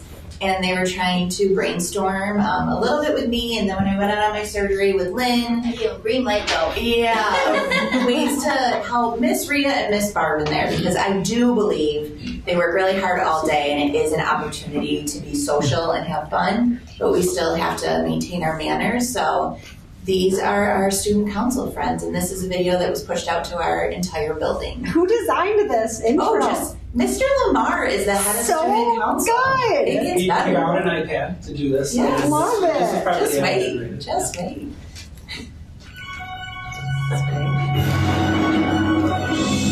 Good morning, Lawrence. I'm your student council president. And I'm Elena, your vice president. We are coming to you live from the Hornets News Network studio with a special reporter. As we all know, the cafeteria is the heart of our school, but it is also one of the busiest places in our school. To keep things running smoothly, every student needs to follow the right way. We're going live now to our field reporters who are standing by in the cafeteria. Thanks, Natalie. I'm here at the cafeteria entrance where the lunch babe is just arriving. As you can see, the doorway isn't a racetrack. Students are walking, not running. Once you're in line, it's all about patience. I keep my hands to myself and I stay in my spot. No cutting, no saving spots for friends. Keep it fair for everyone. Give me that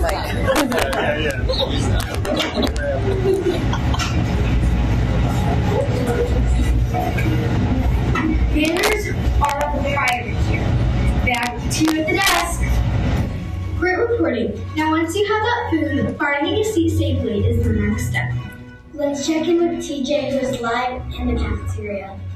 Thanks, Elena. I'm at the tables where the keyword is slot.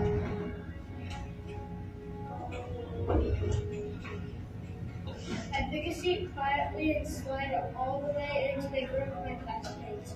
There are 6 seats who make room for everyone. Let's check the volume. We use tabletop. If you have to shout to be heard, you're too loud. Keep it respectful so everyone can enjoy their lunch. Now for a safety alert. Think of our cafeteria like a busy street. To keep traffic flowing, you must stay in your seat. Safety zone.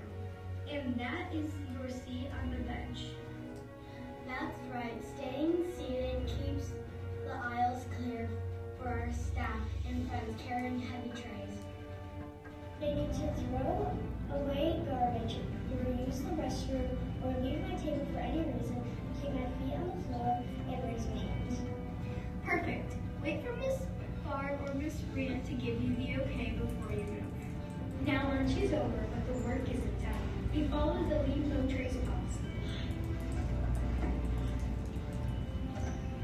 I check if we got boundaries and fields. I clean up our tables and put my tray away. Finally, when your teacher arrives, we line up in a quiet single file line. No talking in line. We're heading back to the learning zone. Oh look, our teacher's here.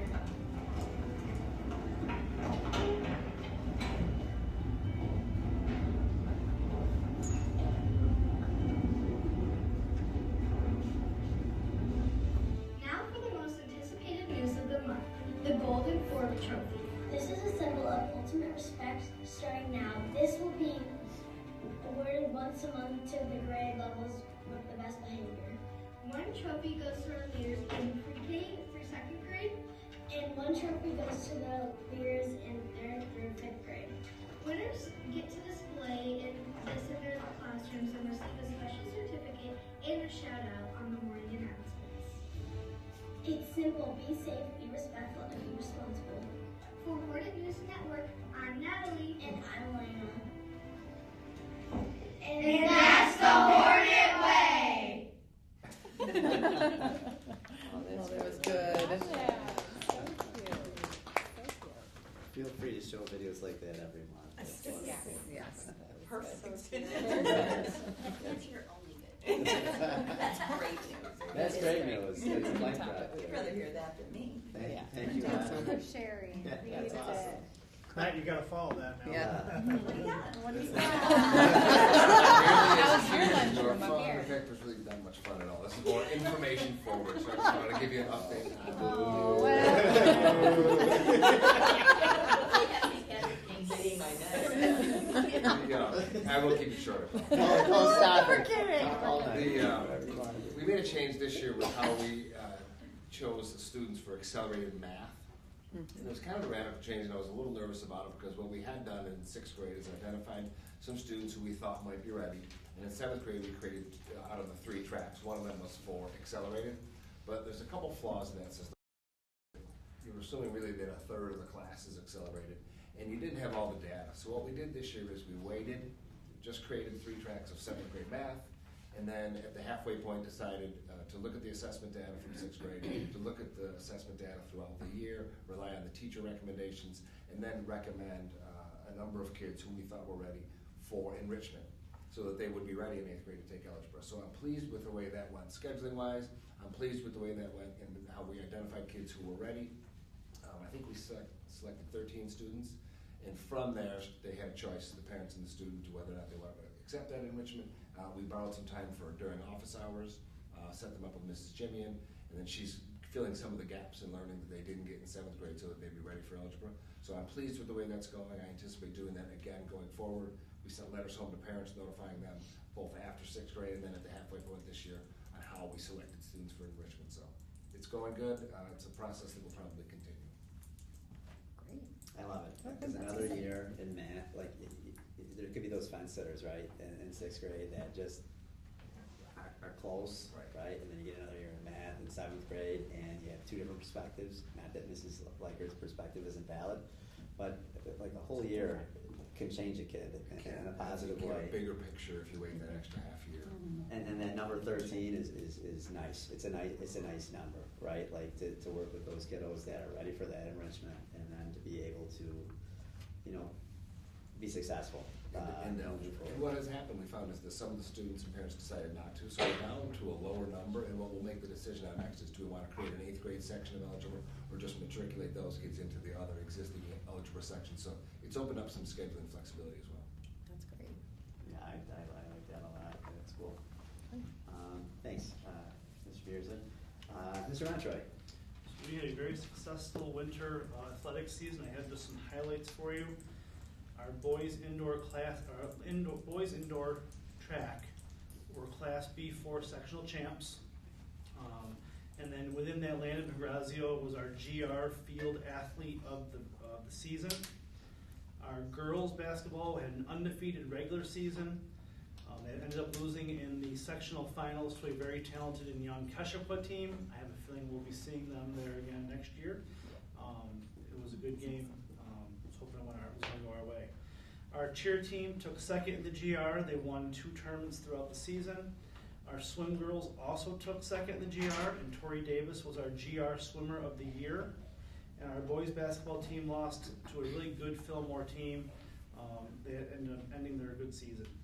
We had a combined 21 GR All-Stars, which is a really big number and something to celebrate. For a small school, we really produce really quality athletes. And you'll notice we had 2 GR Athletes of the Year just in the winter. That's something that our GR unit and the league has been trying to do, is find other ways to recognize more student athletes. So that's a concerted effort from everyone at the table in the GR trying to do that. So I'm happy to see those small changes that are impactful. Has that been athlete of the year? Is that a newer distinction? Like, is that what you're referring to, The JC? distinction's always been there. We now have an award that goes goes with it. Okay. Well, thank you for another season. Appreciate all your time and effort at all these events and the support that you're giving these coaches. It's a hard job. Enjoy it. We have great teams, great coaches, great kids. Really enjoy it. I was talking to my principal, Kevin Watson, today. He was an AD at Kendall for 20 years and said it's the hardest job in the district. And we appreciate what you're doing. Thank you. So thanks, JC. Rob Z. All right, well, our phone system project is almost to completion. The Cisco phones that you see on the wall over there, this thing here now is also the similar thing. I can place and receive calls as if I'm at my desk from this device wherever I am. So by moving us from on-premise servers to the cloud, we can now get more advantages than we had before. The other thing that you guys might be interested in knowing is the company that does our board docs, they admit that that product is 1980s technology. It's very, very old. They're moving everybody to their new platform. We are on their list. I said, can you move us as far ahead as you can so by September we can be on the new platform. It'll make it a lot easier for you guys to sign in. There's the private side, the public side, the policy is searchable by keywords. So there's a whole host, and I know Fabi has seen it already. I think Rob may have as well. The School Boards Association is promoting that transition. So it's not a matter of like, do we want to move, but they're retiring board docs essentially. So they have, I think, about a year and a half to get everyone moved over to the new platform. So I'm hoping they start with us maybe around the May, June timeframe to start that migration. And then the last thing is next week I will be wearing my other hat. I will be the Data Protection Officer meeting going on Monday and Tuesday in Verona, New York at the Turning Stone Resort.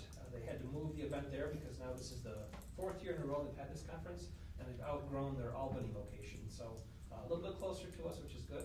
So I will be there representing Oakfield at the Data Protection Officers meeting. Thanks, Rob. Take a picture of that hat for us. I'd like to see what it looks like. Adam, any updates? I would just say the people that have renovated rooms really appreciate them, myself included. Those that are actually going to eventually get back there are excited. I mean, they're actually top notch. I love the storage. He had my room up there, and I'm like, geez, I must have cleaned it. No, I threw it all in the storage. Anyways, but we appreciate it. It took some time, and there's a lot of moving around, but I think everybody all around did a good job, and they're still continuing to do that. So we appreciate it. Well, thanks for saying that. We appreciate your flexibility. It's never easy to move out and then move back in. It's really tough. And also, we enjoyed our negotiations last night. Our first round. I thought it was a nice first round. So thank you for that as well. Yeah, thanks. Nope. And Elijah, any updates tonight? Yeah, thank you. So, you're welcome. As is the nature of spring and all the sports going on, we've got the new sports starting off, as Mr. Banzer has previously mentioned. Mock trial last night, we had our first round. We ended up winning both cases that we had, going 2-0 to start off. We've got a round tomorrow, actually, so we've got 2 more cases. I know Close Up Washington, they just got back. I'm pretty sure the board had funded that, so I know who went, really enjoyed it. I know when I went last year, it was a truly great experience. And along that same note, the PTO has facilitated and kind of had some fundraisers for them. So that's very good, and it's very good also to get the individual classes grouped in with that. Thank you. Oh, you're welcome. Thank you. So is the mock trial still in Batavia, and then it goes to? So yesterday was in Wyoming courthouse. Oh, really? Tomorrow it'll be there as well, and then the finals, it's a change this year, will be in Batavia. Okay. So it's kind of inverted from what it was last year. Okay. Yeah. Super cool. There's a lot of work that goes into it. It is a lot of work, but it's really rewarding. That's fun. It's fun. Well, good luck. Thank you. Yeah, you're welcome. Okay, on to new business. Be it resolved that items 8.2 through 8.9 be approved by consent agenda. So moved. Okay, thank you, Pete. Second. Second, thank you, Mallory. Any discussion? All in favor? Aye. Only discussion, just excited for the senior trip. This looks like a great agenda, and we didn't talk about that, but it's awesome. No, I appreciate that it's in Philadelphia. I think that's a great choice. I think there's a lot of history there. There's no doubt that they're going to do a lot of learning and have a lot of fun as well. So thank you for the advisors. for helping to keep it somewhat near us and definitely a valuable trip. So thanks for mentioning that. Mm-hmm. All in favor? Aye. Opposed? Motion passes. Hold on a second.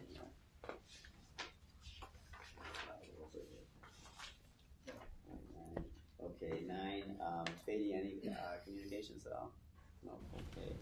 On the personnel, be it resolved that items 11.2 through 11.5 be approved by a consent agenda. Can I get a motion? So moved. Thanks, Pete. Second. Thank you, Mallory. Any discussion?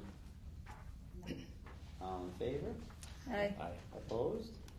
Motion passes. All right, on to the closing remarks. Kevin, you down this way? No, I don't know. Pete's turn this time. No, I'm going Kevin. Kevin, any closing remarks? I'll make it short. Okay. The theme I wanted to say this time is reflection.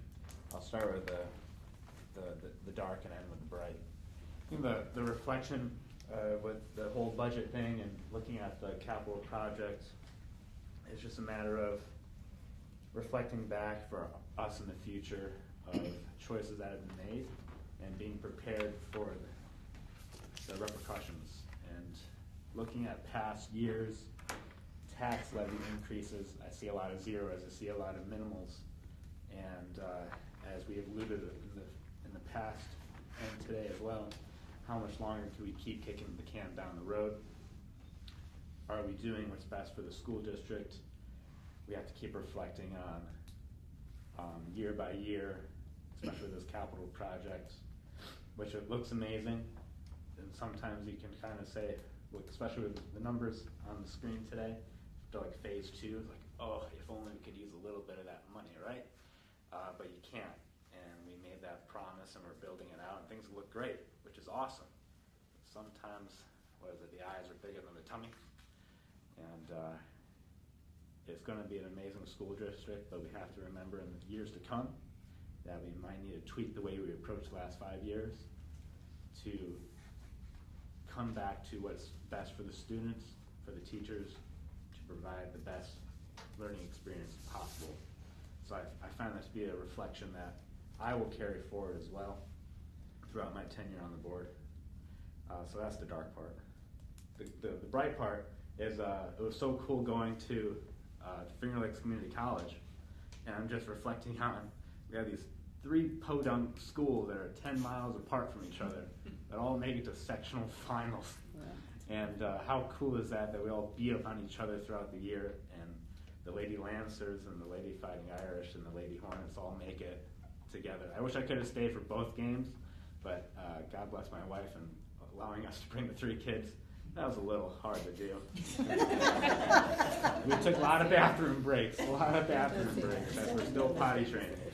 But it was a really neat experience, and the girls did an outstanding job, and they brought it back to 1 point at being down for a few, like 13 or 14. And it was an incredible game. No one on the starting lineup is graduating, so like JC said, we're going to have an amazing season, hopefully next year as well. And kudos to the Lady Fighting Irish, because they play, I think, in 2 days for the semifinals for the state championships. Mm-hmm. So kudos to them, and I hope we're in that spot next year. Mm-hmm. That's my reflection. Thanks, Kev. Maria? Amazing. Yes, I was also at that game, and I stayed for all of the other games, and our student section did not disappoint. Very respectful, too. So respectful, and I thought it was just great. The spectator bus, the PTO paid for all of the tickets for the kids who rode the spectator bus. We had chaperones there. I thought that everybody just represented Oakfield quite well. And yeah, we will be back next year for sure. So I also had an opportunity to present at a leadership conference yesterday, and Oakfield-Alabama was one of the districts that attended, and Elijah was there as well. I think I saw you. Yeah. And I just wanted to point out how respectful the Oakfield participants were that came. It was 7th and 8th graders that came with Mr. Grice, and it's just those proud moments that you have when you're out there and nobody knows that you're a board member, but you look up and you see Oakfield, and you're just proud that you guys are all connected. So I just wanted to point that out as well. Allie Williams also just wanted to give her a shout out. This was a beautiful letter, that she had wrote to us, just talking about the great opportunity she had in Washington, and also thanking Mrs. Schlegenoff for chaperoning and providing an amazing trip this year. And the pictures looked fantastic, and I love that our kiddos are still able to participate in those types of experiences. And then lastly, I think you say break a leg. Is that the term for the showbiz world? So I'm excited about the Newsies musical. Newsies is one of my all-time favorite Disney movies, but I'm excited for our kiddos to bring it to life here on stage, and I know they've been working so hard on that. So break a leg to everyone that's helping bring that together, and that's it. That's all I got. First, thanks to Laura for your 1 year of service. Next month will be the 1 year anniversary of me saying there's no way she's staying here. 100%. Yeah, I think we had an over-under. There you go. You know, I can take a beat. You're pretty strong, Laura. You're pretty strong. You've been a pleasure to work with last year, and I think you were my 3rd or 4th business manager we're on, and I'm going to give you the crown for favorite so far. But thank you for all your work. You've probably had, out of the district, I don't know, Mr. Banzer might be giving you a run for your money here, of the hardest first year of having to be here, but you've had to take on a lot this past year, so thank you for all your work. So, with that, with the budget in mind, in a couple months here, the community's really got an opportunity to tell us as a board which way you want us to go. And I think that, last year we heard you, and we've gone to work, and you can see the things that we've cut out. But even harder decisions are coming, and, Matt was here to, I think, stand up for the FFA tonight, and, there's things like that. There's athletics. There's all these extracurriculars that we really are probably going to have to look at next, because that's honestly what we're getting down to. And it's really going to be up to the community to make these votes and tell us as a board which way do you want us to go. Because I think a no vote on this budget, it's going to be a guarantee. And it's not a threat, it's kind of just reality of where we're at and what we have to do. And nobody wants to see that. I mean, listen to Elijah speak of the mock trials and the letter we got from Allie Williams, going to DC, all the stuff that we offer our kids. I mean, that's what enriches these kids' lives, and that's what we want to continue to do. But the community's got the power to say what they want to do here, and that's it. Thanks, Pete. Well, that was really wonderful. I love everything that you said. It's hard to follow that up. I'm going to take it back to 2024. We as a board sat down and we decided that we were going to be called the navigators of challenges. We're going to consider the perspectives and impacts and focus on solutions. And I think that's coming to a head right now. We're navigating some really tough waters, and I think, as a board, when we wrote this beliefs and values document that I'm looking at right now, creating a climate of trust and respect in our school and community, how we show empathy and consider others. We want to focus on effective communication, that face-to-face when possible, listening, message matching. We want to set goals that are measurable, action plans to implement and follow through with monitoring and evaluation of results. We want to consider the financial impacts of all of our decisions. We want to create a policy that ensures the district runs in an effective and efficient way. We want to foster culture of personal accountability. We truly, in capital letters, do what's best for all students, caring for staff, is a part of this and achieving it. We want to show acknowledgement and appreciation for a job well done, and we as a board want to be involved in our school community. We believe that the problems are best solved at the lowest level possible and then worked up. And as I sit here and look at this, I think we are starting to check boxes finally. I think this year we're actually making a difference. In the 3 years that I've been on the board, watching us go through these muddy waters and hearing the complaints of the community and working through that, we're showing positive change, and this is really exciting. You know, as a community member and not knowing, you know, what the Board of Education did or was, I'm learning through that process, and I'm so happy that we can hear teachers get up and say that they're fulfilling joy spreading. Mrs. Hudson said she sees a cultural shift. Well, that is exactly what our mission is here as a board, is to create a good cultural experience for everybody. And seeing it firsthand, this is amazing. We're building it the way we want it. So I want to continue that. I want to continue spreading joy. I want to continue spreading good climate. And we're doing that with you guys first. You, the administration, the teachers, you guys make it so possible for these students to come in, to get an education, and to then go spread that out in the world. So I just want to say thank you. We're doing the best we can as a board. We want to support the teachers. We want to support the kids. We want to create as many opportunities for them as possible. And, you know, I just want to thank all of you for helping that process along. That's it. Thanks, Natalie. Jackie? That was really wonderful, Natalie. We'll just keep passing those. Okay. So positive. I hear a common word here, and it's opportunity, and that's going to come up because I have to write things down because I go on tangents. So, opportunity is a pretty amazing word, and we've had a lot of recent excitement with some new leadership potential interviews and things going on, and things have been brought to my attention that about our school and our district by pretty much random strangers that I am really proud to be a part of this district, and I find it really, really refreshing and nice when you're stuck in the dark.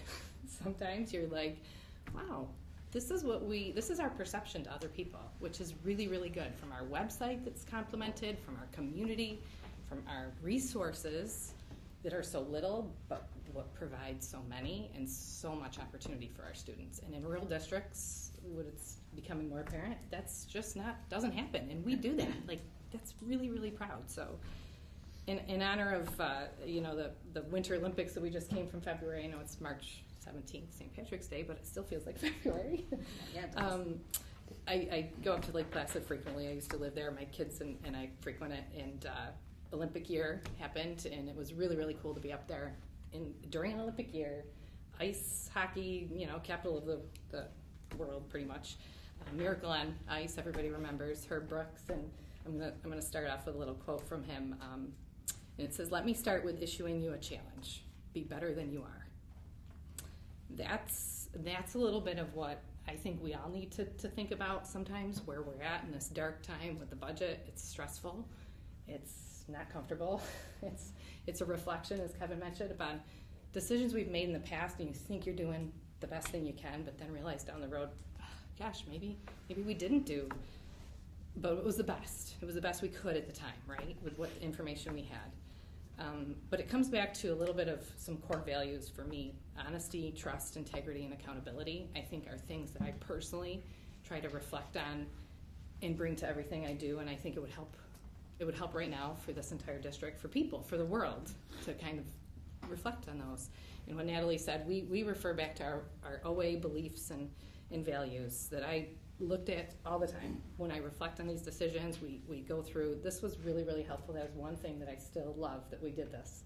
But the one thing that sticks out, I try to pick one every month, and accountability is the one that Natalie quoted here. We foster a culture of personal accountability. I think that goes for all of us. I know personally me, I try to hold myself accountable. We all have responsibilities. We all have accountability, but it might shift in different realms. There's responsibility for each student here. There's responsibility for each teacher, for administration, and for ourselves and this board, this district. We all have responsibilities, but there's also accountability to that. And that changes of who holds us accountable. But I think we as ourselves personally should hold ourselves accountable a little bit more. So, you know, accountability is crucial for maintaining trust between a district and a community. It serves families, students, staff. We all deserve clear communication, transparency, and consistent commitment to the standards that we expect in our schools. The district and leadership has a responsibility to not only set those expectations, but to ensure that they're upheld fairly and consistently. The actions of everyone in our district should be thoughtful, professional, and a focus on solutions, very much what we talk about all the time. It's not about blame, it's about growth. A growth mindset is crucial. Those conversations in my household are daily, growth mindset. It's about responsibility and maintaining the integrity, not only of ourselves, but our educational system. And I'm learning a lot about the educational system. I am in healthcare. It's totally different. So in 6 years of being on the board, I'm learning a lot, and I'm finally feeling like I have some understanding. But it's hard, and it takes a lot of time and a lot of effort and a lot of conversation. But by acknowledging the challenge and working collaboratively as a team towards the improvement, we all play a role to ensure a district is a place for every single student, all students, to feel supported, respected, and able to thrive. Isn't that what every single one of us are here for? I mean, that is what I think about every day, what every single one of us share in common. And what's incredibly meaningful to me as a person sitting on this board with this great group and administration around us, and the teachers, the faculty, is the opportunity to listen. Listening to the students, the parents, the teachers, the community members. It helps us understand better that the needs, the concerns, and the hopes and desires for our district, for our community. All of those perspectives help us make informed decisions. Strong schools strengthen communities, and strong communities support their schools. I think that we have an opportunity for both of those here because we have great people in both of these segments. After 2 terms of serving on the Oakfield School Board, I do realize that history is significantly important. Listening to what's happened in the past, what we're doing now, and where we want to go, I think we have come full term of many conversations about how it's been, what could we have done different, and what we're lacking and where we want to be. It's a privilege to be a part of that work that helps create the opportunities, once again, for students to learn, grow, and succeed. For that reason, I have decided that I will be seeking re-election for another term, and I'm grateful for the support currently and hopes to get the support in the future to move towards that opportunity. To close this with another Herb Brooks quote, great moments are born from great opportunity. And that was really, really important. We watch that movie every year. February, we watched it again. And I do look forward to the opportunity to work with the board and the administration as we seek new leadership into the next chapter of Oakfield-Alabama, where opportunities are endless. So thank you. Thanks, Patty. Thanks, Jackie. You're welcome. I'm up. You're up. Okay, so I feel like I hit every high note on the budget that we've talked about, and everybody's kind of talked through that already. But I think on the budget end, again, I want to express gratitude because I know this is challenging for everybody that's in it and working through it, and you've all brought forward really fantastic ideas. And I would say that I am enthusiastic about the future and what next year holds for us. Regardless, there's a lot of things that we have against us going into next year, but I think there's also a lot of great opportunity, right? Challenges, I think, any of my peers and my people that know me at this point know I love a good oppositional moment. It's a place to thrive. You either fail, you sink or swim, right? That's the saying, you sink or swim, right?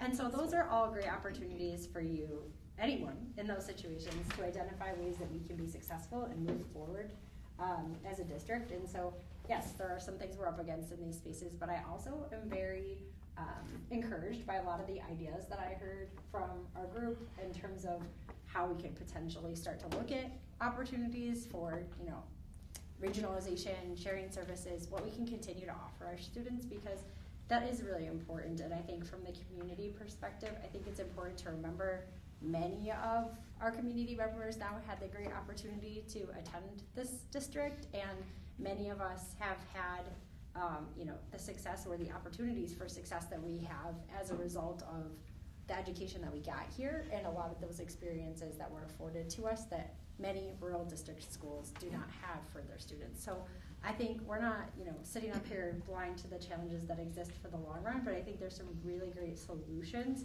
that can be found. I'm also very invigorated by the conversations on the interview committee and the candidates that we've met with. I think that there's just a bright future ahead, right? So there's some good things that can be coming for us, and I think, there's always places for progress in the midst of challenges, and I'm just excited for where we go next. I think there's a good year.